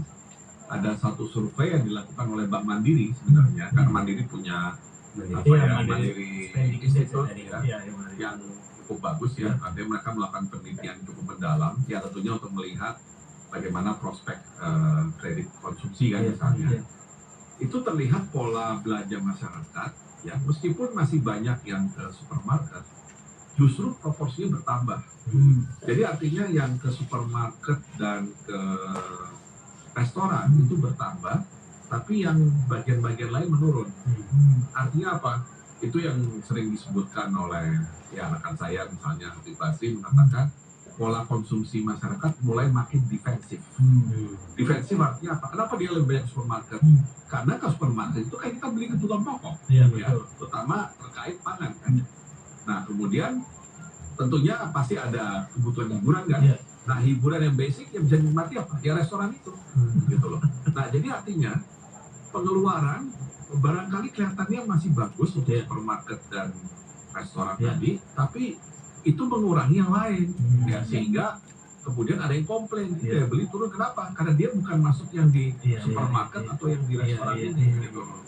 Jadi makin defensif. Nah jadi kembali ke cerita pajak, itu sebabnya kita memang kalau melakukan kebijakan perubahan tarif pajak yang sifatnya akan melibatkan semua orang, mayoritas dari penduduk, dan akan melibatkan hampir semua transaksi, ya kita benar-benar harus hati-hati dan melihat kondisi sekitarnya. Kenapa? Karena begitu dinaikkan meskipun 1%, itu dampaknya kemana-mana. Ya, dampaknya kemana-mana, mereka pasti sudah begitu, kira-kira inflasinya akan naik berapa. Mungkin kecil dampak inflasinya, tapi kan mungkin dampak kenaikan PPN 12% ini dirasakan oleh individu yang di kelas menengah ke atas sebagai bukan dampak, ya dia nggak ada masalah. Tapi barangkali untuk yang bawah, desil 5 ke 8 yang tadi apa aspiring atau yang near poor, wah ini memberatkan gitu ya. Jadi kadang-kadang gini, melihat inflasi itu juga kita harus hati-hati ya. Inflasinya mungkin kelihatan kecil, tapi dampak inflasi kecil itu bisa beda antara kelompok yang atas, income-nya besar dengan income-nya yang terbatas. Itu poinnya. Nah, jadi dari dulu, dari sejak saya waktu di Kementerian Keuangan dan Menteri Keuangan, pendekatan saya adalah ya kita jangan terlalu cepat ingin mencari tambahan penerimaan pajak dengan menaikkan tarif pajak yang tadi sifatnya menyeluruh tadi. Ya. Nah, kemudian kenapa itu terjadi? Kan ini adalah amanat dari undang-undang, ya. Kan sebenarnya kalau kita lihat asal muasalnya ini terjadi karena ada aspirasi mungkin dari dunia usaha yang menginginkan PPh badan kita itu kompetitif dengan Singapura. Ya. Karena PPh badan Singapura 17%, maka mereka meminta PPh badan yang tadinya 25% itu diturunkan. Nah, ketika diturunkan, kan berarti harus ada kompensasi dong. Kalau enggak, pemerintahnya yang kesusahan untuk bisa membelanjakan anggaran kan. Nah, sehingga usulannya menaikkan PPN, ya, yang mungkin dibuatnya dengan schedule ya, naik 1% dan naik 1%. Nah, kalau saya tanyakan lagi ke Anda berdua kan waktu naik 1% nggak ada yang protes. Ya. Semua orang sepertinya menerima gitu. Mungkin timingnya beda, karena waktu itu mungkin dianggap ekonominya sedang oke lah. Baru turun dari COVID, baru bergembira. Iya. Nah, tapi ketika naik 12% ini, orang merasa ini timingnya tidak tepat. Tapi sejujurnya memang saya pribadi pernah mendapatkan usulan itu dari dunia usaha di tahun 2015. Itu waktu Pak Bambang menjabat keuangan 2015 sudah muncul wacana itu. Pak, bagaimana kalau supaya kita bisa bersaing dengan Singapura, mendapatkan investasi lebih besar, Bapak turunin PPh badan gitu. Sampai ke level yang kita bersaing dengan Singapura. Ya, pertanyaan saya ke yang mengusulkan, lantas apa yang sumber penerimaan saya supaya saya bisa menjaga keberlangsungan dari APBN? Bapak naikin aja PPN. Nah, di situ saya langsung bereaksi, oh nggak bisa Pak. Kalau PPN naik, itu dampaknya ke semua orang. Nggak peduli dia orang kaya atau orang miskin. Gitu. gitu Obama langsung cepat jawab begitu, Pak. Langsung jawab begitu karena kan saya tahu kalau PPN kan semuanya. Iya, betul. Sedangkan kalau PPH badan itu pertama kan hanya untuk orang yang berbisnis. Betul. Dan itu pasti yang levelnya di atas UMKM kan, Betul, karena betul. dia sudah membayar PPH badan. Jadi saya bilang loh, yang untung kan cuma ya dunia usaha aja, terbatas gitu. Sedangkan kalau PPN naik terkena ke semua orang. Sehingga saya waktu itu ya secara instan menolak gitu. Dan saya perhatikan memang butuh waktu lama tuh, dari 2015 sampai akhirnya nggak tahu undang-undang itu 2021 ya, Mas? 2021 HPP. Undang-undang 2021 Iya. tahun kan. Iya. Nah, saya nggak ngerti kenapa akhirnya dilakukan itu, karena udah tahu konsekuensinya pasti harus menaikkan PPN. Sedangkan ya kalau saya ditanya perlu nggak kita berkompetisi dengan Singapura, menurut saya kompetisi yang sangat tidak fair. Karena apa? Berapapun pajak yang diterima di Singapura itu hanya untuk keperluan 5 juta orang, 5 juta penduduk dengan 1 pulau. Ya. Jadi keperluannya Singapura, mau seroyal-royalnya orang Singapura, itu masih kecil, nggak banyak. Jadi pajak pun mereka barangkali kalau mau tarifnya di bawah itu juga nggak masalah. Gitu. Mereka pasti bisa hidup dan masih bisa hidup enak gitu ya. Sedangkan kita yang pajaknya masih pas-pasan itu harus untuk membiayai negara kepulauan terbesar di dunia, 280 juta orang, dan yang orang suka lupa mengelola Indonesia itu mahal. Ya. Satu karena penduduknya banyak, ya, itu pastilah itu akan menjadi ini kan, menjadi perhatian kita untuk spending. Yang kedua kondisi geografis, kita tuh negara kepulauan, bukan negara kontinen, sehingga misalkan saya bayangkan untuk listrik aja, ya. Kita mau nggak mau harus bikin berbagai sistem listrik, ya, karena nggak bisa kita membuat jaringan listrik dari barat sampai ke timur, utara ke selatan, ya, karena kan mahal sekali dengan kabel bawah laut, gitu kan. Kalau kita bikin itu di Amerika atau di India, mudah sekali. Dan saya ingat kalau di Amerika orang dengan mudah bisa naik mobil dari Los Angeles ke New York, karena memang nyambung, ada highway system yang connect Los Angeles New York. Di India orang biasa naik kereta api dari Mumbai ke Calcutta. Di kita kan nggak bisa. Ya. Mau nggak mau Anda harus naik apa? Ya naik kapal laut, tapi kan hampir nggak mungkin lah naik pesawat. Naik pesawat itu pasti lebih mahal dari mobil ataupun dari kereta api. Itu aja. Jadi kadang-kadang kita juga harus melihat konteks. Ya. Kadang-kadang ada orang yang terlalu mudah membandingkan, misalkan, kok Indonesia nggak bisa seperti Brunei, yang bisa menyekolahkan anaknya bisa sampai ke universitas, mau sampai S3 mau gratis bisa gitu. Di kita kuliah aja mahal gitu kan misalnya. Ya jangan lupa Brunei itu penduduknya berapa, di bawah 300.000 ya kalau nggak salah. Dan dia punya minyak, meskipun minyaknya kecil ya, tapi cukup untuk penduduk itu. Nggak perlu banyak-banyak deh ya. Kita udah SDA-nya begitu banyak, ya mungkin satu hal memang ada kebocoran, ada korupsi yang harus kita bereskan. Tapi di sisi lain memang istilahnya apa? Biaya dasarnya, fixed cost-nya Indonesia itu udah besar. Ya. Ditambah tentunya dengan variable cost yang terjadi. Apa kira-kira bisa kita lakukan supaya 1446 Hijriah atau 2025 Masehi telah terisi penuh. Daftar nama jemaah haji khusus tersebut telah diumumkan secara publik. Ilham Aji, Indra Hadi, Jakarta. Kebijakan pemberangkatan berdasarkan syarikah membuat sejumlah calon haji resah dan kebingungan. Mereka yang bergabung dengan kelompok bimbingan ibadah haji atau KBIH merasa terpisah dari rombongan dan pembimbing mereka. Perubahan sistem ini juga menimbulkan kegelisahan bagi pengelola kelompok bimbingan ibadah haji atau KBIH.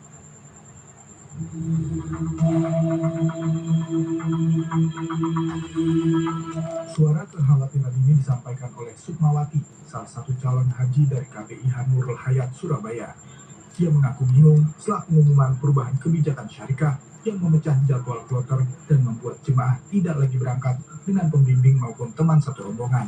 Syarikah adalah akomodasi yang akan melayani jemaah selama menjalankan serangkaian proses ibadah haji yang dibentuk oleh pemerintah Arab Saudi.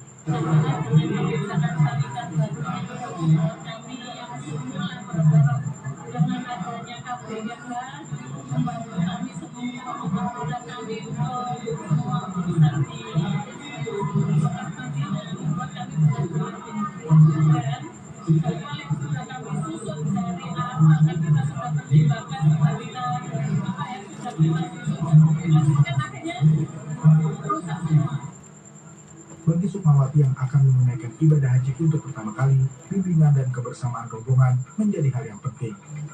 KBIH Nurul Hayat Surabaya Jawa Timur pun menggelar pertemuan dengan jemaah untuk memberikan penjelasan terkait perubahan kebijakan satu syarikat satu kloter. Ketua KBIH Muhammad Polik Latif mengatakan perubahan ini tidak hanya berdampak logistik, tetapi juga psikologis, khususnya bagi jemaah lansia dan mereka yang pergi seorang diri. Dari lompat, mau tidak mau, yang muncul adalah satu KBIH yang semula satu kloter, itu ternyata ada yang dilayani 5 syarikat, 6 syarikat. Seperti di KBIH Nurul Hayat misalnya, ada 6 syarikat yang melayani kami, sehingga kalau nanti keputusan satu kloter satu syarikat, hampir pasti jamaah Nurul Hayat itu ada pada 6 kloter, ada di 6 kloter terpecah-pecah. Untuk mengurangi kegelisahan jemaah, pihak KBIH berupaya menyiapkan sistem koordinasi di Tanah Suci agar para jemaah dapat tetap terpantau meski tidak dalam satu kloter. Forum Komunikasi Kelompok Bimbingan Ibadah Haji dan Umroh Jawa Timur juga menyoroti dampak perubahan sistem kloter berdasarkan syarikah atau penyedia layanan di Tanah Suci. Menurut Ketua Forum Komunikasi KBIHU Jawa Timur, Abu Bakar Assegaf, sebelumnya jemaah berangkat sesuai daerah asal dan dibina oleh kelompok KBIH. Perubahan mendadak yang berlaku sejak 7 Mei membuat petugas harus menyusun ulang kloter dan memisahkan jemaah yang sudah terbina. Pelayanan jamaah haji Indonesia pramanya sudah tersusun rapi, kemudian tahu-tahu ujuk-ujuk ada sistem one kloter, one syarikah, ya kalang kabut. Di Kementerian Agama kalang kabut, sebab sesuai dengan daftar yang dikirim ke Arab Saudi sana itu sudah urut, jadi sesuai daftar urut. Nah, ketepatan daftar urut ini yang ada di syarikah sana beda-beda syarikah, merubah. Perubahan sistem juga dapat membuat jemaah berangkat tanpa dampingan, termasuk suami istri yang bertahan karena berbeda penugasan syarikah. FK KBIHU menilai sistem baru ini seharusnya dipersiapkan di awal. FK KBIHU Jawa Timur berharap perubahan kebijakan di masa mendatang dapat dirancang lebih matang agar jemaah fokus menunaikan ibadah dengan tenang dan khusyuk. Tribroto Purnawanto, Surabaya, Jawa Timur. Tetaplah bersama kami, CNN Indonesia Prime News masih akan kembali bersama rekan saya Diana Valencia, saya Syazali Sastro.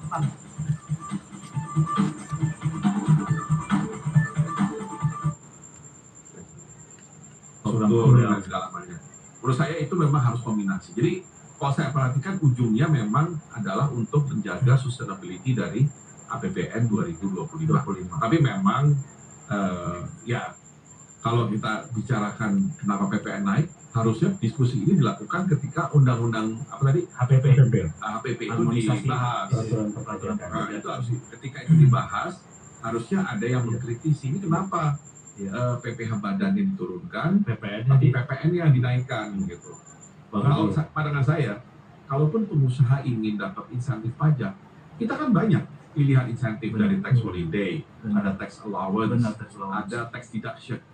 Kenapa nggak kita buat varian dari situ? Toh kita juga tidak ingin semua orang dapat kemudahan pajak kan? Kita ingin selektif, terutama pada sektor-sektor yang produktif dan sektor-sektor yang akan punya dampak ke masa depan. Nah kita bisa pilih kan, dan kalau perlu ya udah, kalau Anda mau invest sekian, kita kasih minimum tertentu, kita kasih tax holiday, tax allowance atau tax deduction. Menurut saya itu lebih fair daripada kemudian semuanya mendapatkan, ya, tapi at the cost dari beratnya beban yang harus ditanggung oleh seluruh penduduk Indonesia yang terlibat dalam transaksi keuangan. Jadi Pak Prabowo itu cuma yang terusin kebijakan yang sebelumnya aja gitu. Bukan yang bikinnya Pak Prabowo gitu. Iya, saya waktu itu juga 2021 ya pemerintah dan DPR sangat akur. Dan pembahasannya cukup cepat ternyata waktu itu. Kita udah kritik ya sih. Kita udah kritik dari awalnya memang kritik, karena kita tahu itu kontraksi terhadap perekonomian gitu. Tapi kalau ini memang harus dijalankan nih Pak Bambang, 1 Januari berlaku dan mayoritas barang kena gitu kan. Katanya mewah-mewah tuh Pak. Mayoritas semuanya jadi kena. Semuanya jadi kena gitu. Gimana nih Pak? Kalau tadi dunia gelap terus ada PP ini, kira-kira kondisi daya beli yang sekarang terus menurun, itu bakal terus menurun lagi atau apa yang bisa membuat itu bangkit? Cukupkah dengan insentif yang menurut saya Truk kontainer terguling di pertigaan Pos 9 Koja, Jakarta Utara pada Sabtu pagi. Detik-detik kecelakaan terekam CCTV. Sementara itu di Banyumas, sebuah minibus yang mengangkut 4 penumpang terperosok ke jurang sedalam 4 meter. Meski kendaraan ringsek, tidak ada korban jiwa dalam insiden ini.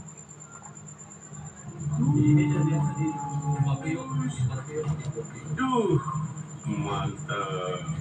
Rekaman CCTV ini menunjukkan momen sebuah truk kontainer terguling saat berbelok di pertigaan Pos 9 Koja, Jakarta Utara. Kejadian terjadi pada Sabtu pagi saat lalu lintas masih sepi. Warga dan pengendara lain berusaha menolong pengemudi yang terjebak di dalam kabin. Posisi truk yang melintang di tengah ruas jalan arah pelabuhan menuju Yosudarso sempat menyebabkan kemacetan.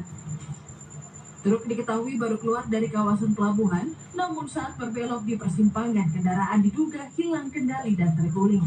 Pelabuhan, mau arah kemana?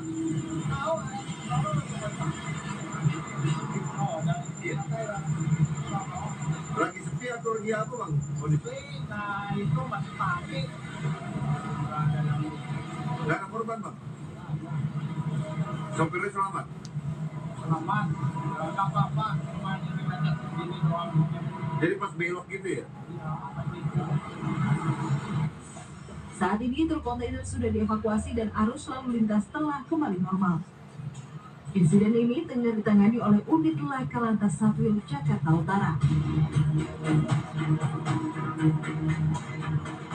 Sementara di Banyumas, Jawa Tengah, sebuah minibus mengalami kecelakaan tunggal di jalur utama Jakarta Purwokerto, tepatnya di Jalan Raya Desa Pekuncen, Kecamatan Pekuncen, Banyumas. Kecelakaan terjadi pada Sabtu siang saat kendaraan melaju dari arah Jakarta menuju Purwokerto dan terjun ke jurang sedalam 4 meter. Warga yang melihat kejadian membantu mengevakuasi korban. Dari mana ini? Jakarta. Iya. Terus tiba-tiba oleh kiri terjun. Dugaannya gimana Mas Ahmad? Dugaannya kenapa? Ngantuk ya? Jalan jauh. Oh ini pemudik? Iya. Tidak ada korban jiwa dalam kecelakaan ini, namun kecelakaan mengakibatkan kemacetan di jalur penghubung utama Jakarta Purwokerto. Kasus ini tengah ditangani oleh unit Lantas Polresta Banyumas. Tim Liputan CNN Indonesia. Kapal jukung pengangkut sembako meledak dan terbakar ketika bersandar di stasiun pengisian bahan bakar terapung di Palembang, Sumatera Selatan. 7 orang mengalami luka bakar dan dilarikan ke rumah sakit. Adapun di lokasi lain di Jawa Timur, sebuah mobil pickup milik warga Kabupaten Ponorogo hangus terbakar. Kebakaran ini diduga dipicu oleh percikan api dari mesin gerinda yang menyambar tangki bahan bakar pipa.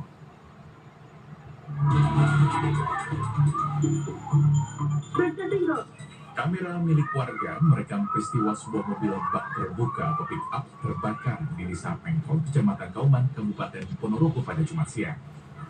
Api dengan cepat membesar dari bagian kolong mobil dan memicu kepanikan warga. Sejumlah warga kemudian berusaha memadamkan api menggunakan air yang ditampung di dalam ember dan selang. 15 menit berselang, api bisa dipadamkan. Kebakaran bermula saat pemilik pick-up baru pulang dari pasar dan memarkirkan kendaraan di depan rumah yang bersebelahan dengan bengkelas. Saat kejadian, ada salah satu pekerja bengkelas yang sedang menggunakan mesin gerinda. Percikan api dari mesin gerinda inilah yang diduga menjadi pemicu mobil terbakar. Selain menghanguskan mobil, sebagian teras rumah pemilik mobil turut terbakar. Tidak ada korban jiwa maupun luka dalam insiden ini. Gerinda kan saya habis belanja pulang, terus saya masuk rumah, di sini tersalam. Nggak tahu benda-benda terus mungkin percikan api masuk ke sini. Nggak sengaja.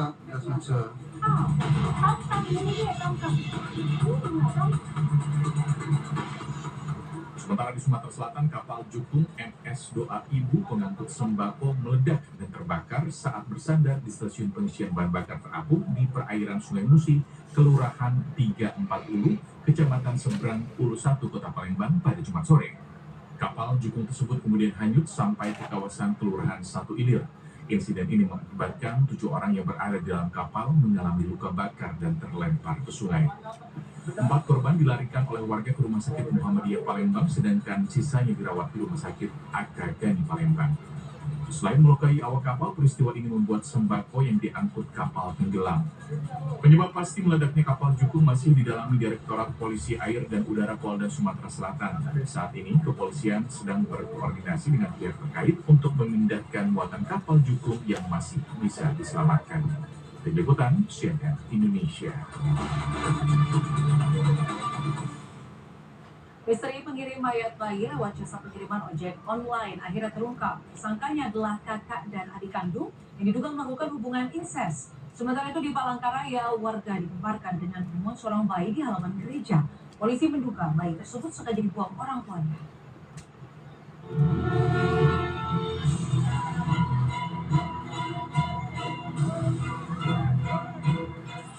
Pria dan perempuan ini merupakan kakak adik yang kini menjadi tersangka pengirim paket mayat bayi lewat jasa ojek online. Kedua tersangka dihadirkan dalam rilis di lokasi kejadian pada Jumat sore. Kedua tersangka mengirimkan mayat bayi lewat paket pengiriman ojek online pada Kamis silam. Tersangka pria yang memesan lewat jasa ojol menyamar sebagai Rudi, sementara penerima paket disebut bernama Putri.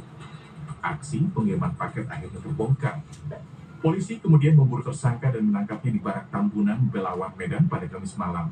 Kedua tersangka kakak adik ini mengaku menjalani hubungan terlarang sampai melahirkan bayi laki-laki pada 3 Mei silam. Bayi lahir prematur dan kurang gizi dan sempat dibawa ke Rumah Sakit Delima di Simpang Martulung, Medan. Takut bayinya tak memiliki data keluarga, tersangka membawa pulang bayi tanpa dirawat hingga akhirnya Rabu 7 Mei silam sang bayi meninggal dunia. Pasangan satu darah ini dijerat Undang-Undang Perlindungan Anak dan KUHP dengan ancaman hukuman pidana paling lama 15 tahun penjara dan atau denda 3 miliar rupiah. Kita masih menunggu proses scientific investigation berikutnya. Apakah yang menyebabkan kematian dari seorang bayi tersebut?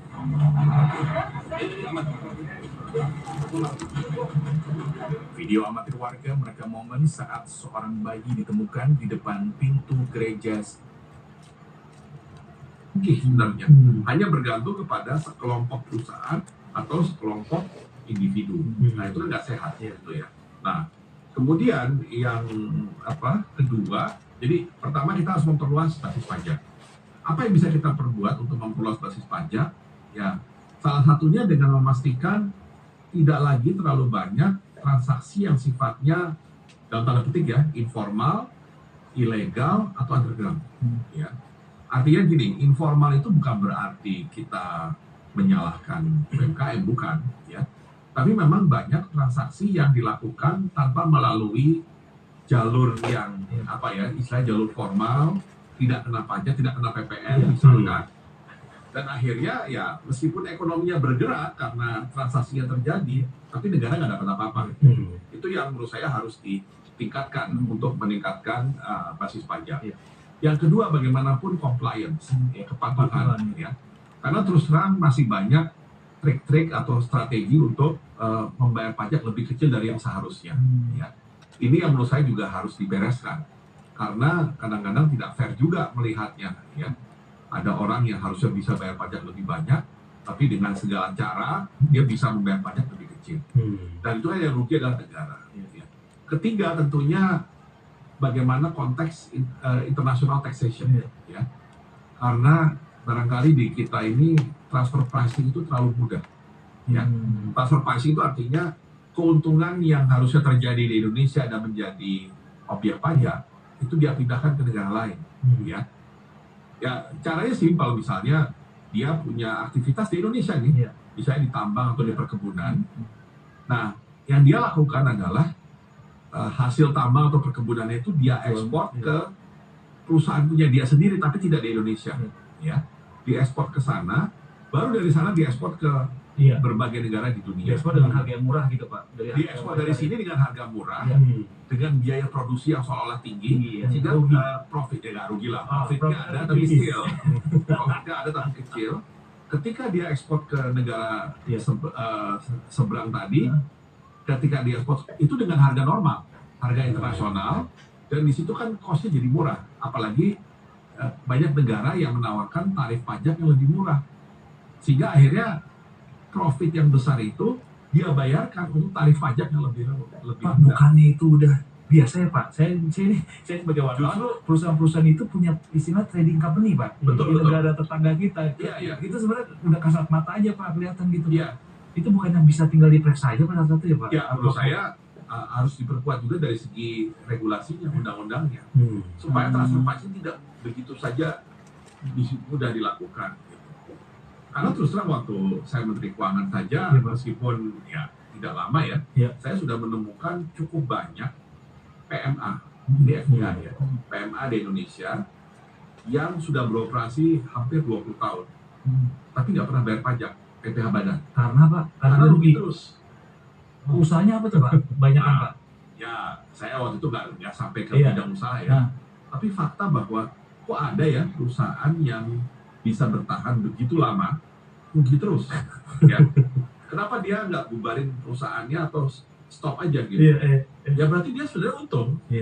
Cuma ya mungkin dia melakukan transfer pricing tadi, atau ya kalau cara yang ini mungkin money laundering, tapi kalau itu mungkin istilah yang lebih sarang ya. Menurut saya di masa lalu ya penghindaran pajak itu dengan transfer pricing tadi. Makanya dia tetap bisa hidup karena investor utamanya kan dari luar kan, headquarternya dia itu tetap bisa mendukung operasi perusahaan meskipun dia secara buku rugi. Pak, itu cara pengawasannya gimana Pak? Kalau yang tadi Bapak bilang harus diperketat aturannya, harus ada regulasi itu loh. Ya, atau ada regulasi mengenai transfer pricing yang lebih ketat. Undang-undang. Ya mungkin levelnya undang-undang perlu sampai. Katanya undang-undang terkait pajak. Iya. Ya. Kemudian tentunya data, akses terhadap data, dan juga sejak 2015 kan sudah ada namanya Automatic Exchange of Information. Nah, bagaimanapun otoritas pajak Indonesia, DJP itu harus rajin dan harus menggunakan seluruh kekuatan diplomatik kalau perlu untuk bisa mendapatkan data tadi, untuk tahu transfer pricing-nya terjadi apa enggak. Tapi sekarang belum, meskipun ada perjanjian itu belum. Nah, masalahnya yang saya dengar nih, waktu itu kan saya menandatangani Automatic Exchange of Information. Saya anggap itu langkah bagus untuk memulai transparansi antar negara. Tapi yang saya dengar ketika saya tidak lagi di keuangan, ternyata implementasinya itu kadang-kadang dipersulit oleh negara yang bersangkutan gitu. Karena negara bersangkutan juga tidak kehilangan rezekinya. Sehingga mereka menerapkan persyaratan lah segala macam, sehingga akhirnya exchange of information itu terjadi. Ya, kalaupun terjadi barangkali minimal, gitu. Artinya tidak optimal seperti yang kita harapkan. Jadi cara itu kita melakukan permintaan gitu ya Pak terhadap orang-orang ini untuk data perbankannya terhadap negara, kita minta terhadap negara. Jadi bisa kita tahu banyak orang Indonesia punya akun di sana, ya kita minta supaya akun orang Indonesia itu dicatatkan, diberikan kepada kita. Gitu. Meskipun nggak gampang juga karena akun-akun itu jarang atas nama pribadi. Nama apa jadi Pak? Atas nama perusahaan. Banyak ya Pak? Banyak, dan itu perusahaan itu bisa bertingkat-tingkat. Itu makanya waktu itu ada istilah ultimate beneficiary. Itu yang paling susah dicari. Siapa sebenarnya yang pemilik itu? Karena bisa aja PTA nih misalkan. PTA pemilik sahamnya PTB. PTB misalkan PTC. PTC pemilik sahamnya PTD. Berputar-putar terus nanti mungkin dari PT apa balik lagi ke PTA lagi gitu. Sehingga akhirnya ini orangnya atau beneficiary siapa sebenarnya gitu. Pak, tapi dia melakukan itu karena dia nggak mau bayar pajak atau karena mungkin uangnya uang haram? Bisa dua-duanya, tapi menurut saya motivasi paling besar penghindaran pajak. adalah penghindaran pajak. Gitu. Ya kalau uang haram mungkin operasinya internasional ya. Kalau yang penghindaran pajak itu ya berlaku di jurisdiksi masing-masing gitu loh. Makanya dia punya interest untuk aktivitas di luar. Itu salah satu kebocoran yang dianggap Pak Prabowo mungkin ya Pak ya? Bisa ya, artinya sebenarnya kalau kita ingin meningkatkan tax ratio kita arahnya ke situ. Tax base, compliance, sama bereskan hubungan internasional perpajakan. Jadi nggak ada lagi cerita berburu di kebun binatang seperti yang terjadi sekarang gitu. Dan satu lagi sebenarnya tapi mungkin ini agak sensitif adalah bagaimana memformalkan lebih banyak sektor informal kita, gitu.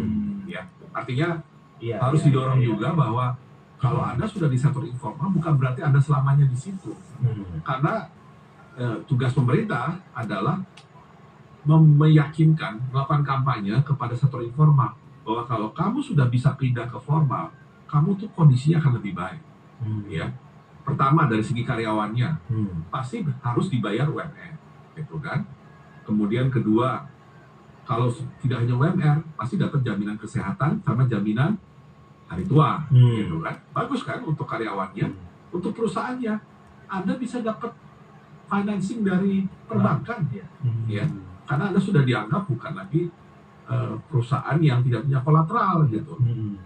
Jadi sebenarnya banyak sekali ininya kemudahannya, tapi ya entah kenapa mungkin karena juga kadang-kadang birokrasi kita tuh kurang ramah terhadap dunia usaha, sehingga mereka cenderung agak menjaga jarak. Menjaga jarak itu satu dengan informal, meskipun ada juga yang bergaya informal untuk tadi penghindaran pajak. Itu gimana harus dibereskan. Gimana saya ya, ini sekarang ini justru zaman yang paling tepat. Waktu zaman saya kan belum ada yang namanya digitalisasi, big data tuh nggak ada. Sekarang ini data tuh berlimpah lah. Ya. Paling gampang ya bukan yang menggantung gampang ya, tapi ya staf pajak bisa rajin di medsos, tapi bukan ikutan cuit-cuit di medsos, bukan ribut ya, tapi monitor ada apa nih di medsos. Karena kadang-kadang ya ada orang ya meskipun niatnya apa jualan, gitu kan, barangkali ya paling enggak kalaupun dia tidak membayar pajak badan, transaksinya lah, gitu. Ya transaksinya kan bisa membantu penerimaan negara juga, dan dari situ bisa kelihatan sebenarnya apakah ada sektor informal yang seharusnya sudah formal. Jadi ya rajin mengamati, baik mengamati di media sosial maupun mengamati di sekitar. Gitu. Kadang-kadang kita bisa lihat dengan melihat apakah bangunan, dengan properti, melihat kondisi toko, kondisi tempat perdagangan. Itulah sense dari intelijen di bidang pajak itu harus ditingkatkan. Yang paling mendapat perhatian juga nomor satu ya food security, swasembada pangan. Ya artinya yang pasti ya mungkin kata swasembada mungkin kadang-kadang terlalu ketat. Yang mereka lalui saat ini di mana yang mengakibatkan korban, yakni Carlos Peña dilengsarkan dari kursi kepelatihan, dan tentunya ini menjadi tanda tanya musim depan seperti apa langkah-langkah yang akan dilakukan oleh Persija Jakarta yang merupakan salah satu tim dengan sejarah besar di sepak bola Indonesia, dan sedangkan Bali United pun merupakan tim besar saat ini di Indonesia yang pernah menjuarai Liga 1 secara back to back. Tentunya ini merupakan hasil yang cukup memalukan, berada di peringkat ke-7 klasemen sementara, dan apabila mereka mengakhiri musim di papan tengah tentunya bukan suatu prestasi yang baik bagi tim sekelas Bali United dengan fasilitasnya yang mentereng, kemudian juga dengan kualitas pemain-pemain yang mereka miliki. Tentunya akan ada evaluasi besar-besaran menuju musim depan, menuju Liga 1 musim 2025-2026, dan kita akan melihat seperti apa langkah-langkah perbaikan yang akan dilakukan oleh dua klub jika mereka masih ingin tetap bersaing di papan atas sepak bola Indonesia, Diana. Baik, terima kasih atas laporan lengkap Anda, produser lapangan CNN Indonesia, Diego Basro di Jakarta International Stadium. Selamat malam. Ke informasi lainnya, bintang PSM Makassar Yuran Fernandes terkena sanksi berupa larangan bermain selama 1 tahun di Indonesia pasca mengeluarkan kritikan kepada kepemimpinan wasit di laga PSM Makassar versus PSS Sleman pekan lalu. Dalam hasil sidang Komite Disiplin PSSI, Yuran dinilai melakukan pelanggaran terhadap sejumlah pasal yang ada di Kode Disiplin PSSI. Dalam pernyataan Komite Disiplin disebutkan Yuran Fernandes, Roka Lopez dikenakan sanksi larangan beraktivitas dalam kegiatan sepak bola Indonesia selama 12 bulan. Hukuman tersebut langsung berlaku pada laga PSM versus Malut United pada Sabtu ini. Selain larangan bermain selama 1 tahun, Yuran juga terkena denda 25 juta rupiah. Hukuman Yuran berawal dari kekecewaan terhadap keputusan wasit pada laga PSM versus PSS Sleman pekan lalu. Yuran sempat mencetak gol tetapi dianulir lewat VAR. PSM Makassar bakal melakukan banding atas hal ini.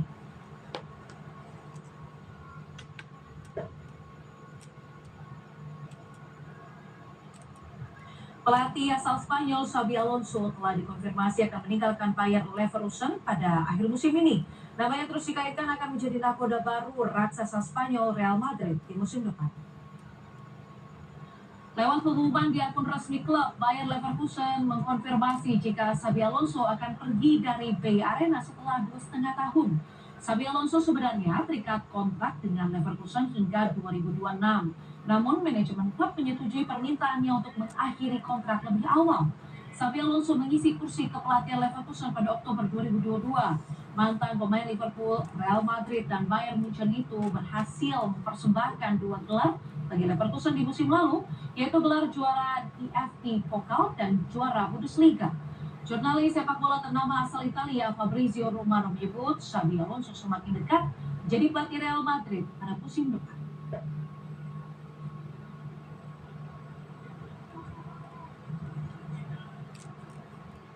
Pecatur muda Indonesia Hervesa Shafira Devi yang baru saja memastikan diri lolos ke Piala Dunia Catur 2025 akan kembali menguji kemampuannya di turnamen Catur Java Federated 2025. Shafira akan bersaing dengan ratusan pecatur lainnya yang berasal dari dalam dan luar negeri.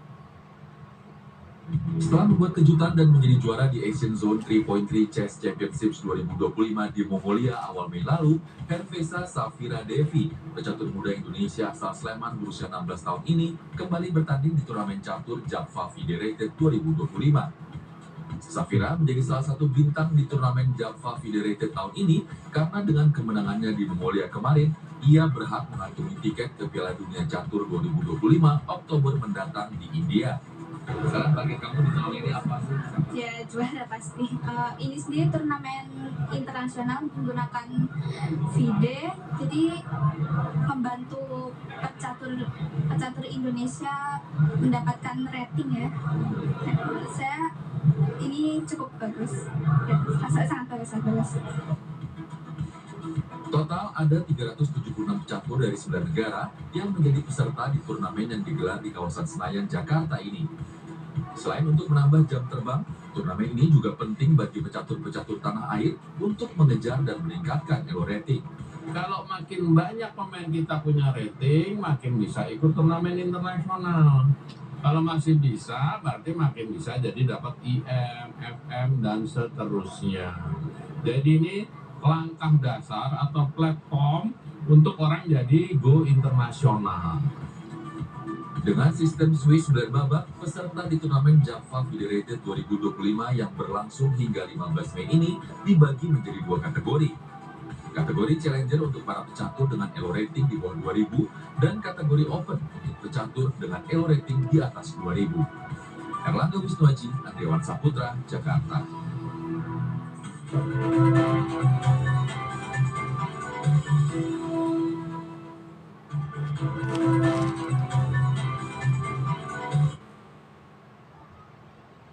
Air efeknya paling besar, ya, betul. Karena dia bisa kemana-mana, semua material, orang yang terlibat juga banyak. Sekitar proyeknya ya. Jadi di satu sisi ingin memenuhi tadi kebutuhan dasar rumah, ya. Di satu sisi ingin juga menggerakkan ekonomi. Betul. Nah, jadi kalau dia kan sama nih antara makan bergizi dengan rumah. Betul. Nah, yang ketiga itu adalah beliau sangat ingin hilirisasi ini lanjut dan dalam skop yang lebih besar. Lebih besar itu artinya komoditas yang bukan cuma mineral doang ya. Downstream lebih banyak dan downstreamnya itu lebih dalam, lebih hilir lah. Lebih jangan misalkan nikel hanya selesai di smelter, kemudian langsung diekspor. Ya, nilai tambahnya kecil gitu kan. Nah, jadi dengan kita mendorong hilirisasi itu juga tadi memberikan dampak ekonomi yang besar. Kenapa? Ujungnya yang menikmati manfaat adalah sektor industri manufaktur. Karena hilirisasi itu ujungnya memang di manufaktur. Di industrialisasi. Kalau yang paling besar itu karena ada manufaktur. Tapi di sisi lain ini juga menggerakkan di sisi hulunya. Ya. Karena kan produksinya harus lebih besar. Oke lah, satu tambah. Tapi kan pertanian juga banyak yang bisa di downstream. Betul. Dan itu akan melibatkan petani juga yang tidak hanya perkebunan besar, tapi juga petani. Bahkan salah satu contoh yang paling ekstrim rumput laut. Itu kan termasuk 21 yang prioritas hilirisasi. Betul. Untuk rumput laut itu istilahnya ya memang perlu semacam farming ya, melakukan farming terhadap rumput laut. Tapi kan biayanya murah. Benar. Dan rumput laut itu tersedia di pantai kita yang begitu besar kan, panjang kan. Nah, jadi artinya bisa menciptakan dampak kesejahteraan bagi banyak orang.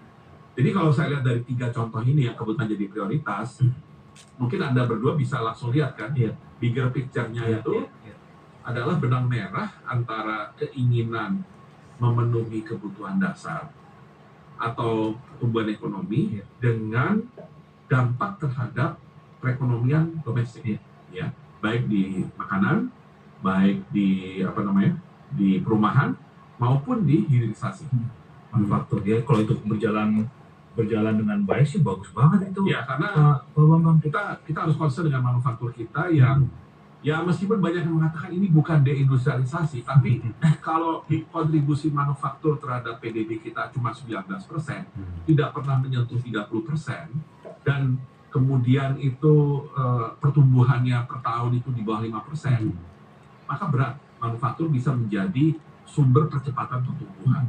Ya. Makanya ujungnya nanti tetap investasi. Ya. Kalau kita bicara tadi, ekonomi kita sekarang masih dominasi konsumsi, kita masih terhalang oleh ekspor kita yang berat karena persaingan dan juga global yang sedang tidak bagus. Ya, kuncinya bagaimana kita mendorong investasi yang lebih besar. Karena investasi yang lebih besar kan pencipta lapangan kerja. Pencipta lapangan kerja berarti kan kemungkinan menambah income, berarti bisa menambah daya beli juga kan. Nah, jadi menurut saya ya investasi itu kan jadi fokus. Apalagi kalau mau hilirisasi, mau nggak mau perlu investasi. Ya. Karena hilirisasi itu ada beberapa bagian yang barangkali masih harus menggunakan teknologi dari luar atau membutuhkan modal yang besar. Pak Bambang, kalau saya tertarik sama properti nih Pak Bambang. Karena idenya bagus untuk mencukupi kebutuhan rumah bagi yang banyak itu. Cuman ada kekhawatiran. Yang pertama, saya belum mendengar lebih jelas sebenarnya 3 hektar rumah ini nanti apakah benar gratis atau enggak gitu. Cuman yang menjadi kekhawatiran yang pertama, financingnya gimana. Terus yang kedua, kalau properti itu dibangun yang katanya di lahan bekas narapidana, koruptor gitu, yang tempatnya mungkin nggak tahu di mana gitu. Secara demand kita belum tahu itu ada yang mau ditinggal. Takutnya itu nanti bakal jadi kota hantu misalnya kayak rame di Beijing gitu. Nah itu gimana idealnya menurut Pak Bambang? Mungkin yang saya bicarakan yang menurut saya ya idealnya ya. Jadi pertama ketika kita membangun rumah ini kan pasti ada 2 daerah. Satu daerah perkotaan, satu daerah pedesaan. Daerah pedesaan pasti didominasi oleh landed house, ya, rumah tapak. Sedangkan perkotaan pasti rumah susun, rumah apartemen. Gitu ya. Nah, mengenai lokasi, kalau di desa saya kira tidak terlalu besar isunya karena ya bagaimanapun di desa itu adanya kompleks perumahan yang nantinya bisa dibenahi oleh pemerintah itu akan bisa membuat penataan desa menjadi lebih baik dan barangkali itu menjadi cikal bakal dari kota menengah masa depan gitu ya. Sumber ekonomi baru ya. Ya, sumber ekonomi baru dan yang penting penataannya dari awal sudah harus baik. Ya. Nah, yang lebih challenging yang perkotaan. Ya. Tadi Anda benar sekali mengatakan kalau membangun rumah, jangan memilih lokasi yang random. Ya. Kenapa? Karena kalau hanya sekedar mencari lokasi tanah yang available, yang terjadi adalah lokasi rumah itu jauh dari public transportation, mungkin jauh dari ketersediaan infrastruktur dasar, dan jauh dari tempat kerja. Jadi akhirnya, meskipun Anda bikin rumah, Anda tidak memperbaiki daya beli masyarakat. Anda tidak membantu masyarakat keluar dari kemiskinan. Karena tadi lokasi rumah itu jadi mahal, gitu ya. Nah, jadi memang kalau di perkotaan, saya sangat menyarankan kepada Kementerian Perumahan untuk selalu memadukan antara rencana pembangunan tower atau rusun ini dengan tata kotanya. Ya. Jadi pastikan setiap kompleks perumahan, dan saya mengusulkan itu sifatnya public housing. Jadi kita bikin lagi perumahan rakyat. Kalau perumahan rakyat zaman dulu kan mikirnya kompleks perumnas ya, kalau kita masih ingat ya. Nah sekarang ini modelnya sama sebenarnya, tapi ke atas. Ke atas, dia adalah public housing yang barangkali bisa dibeli, tapi bisa juga disewa. Ya, rusunawa ataupun rusunawi. Nah, Yang ketika membangun harus dipastikan lokasinya harus terkait dengan public transportation. Kereta. Bisa kereta, bisa bis lah. Bis ya. Ya, bisnya jalur yang pasti kayak jalur busway di Nah, kemudian harus juga terkait misalnya dengan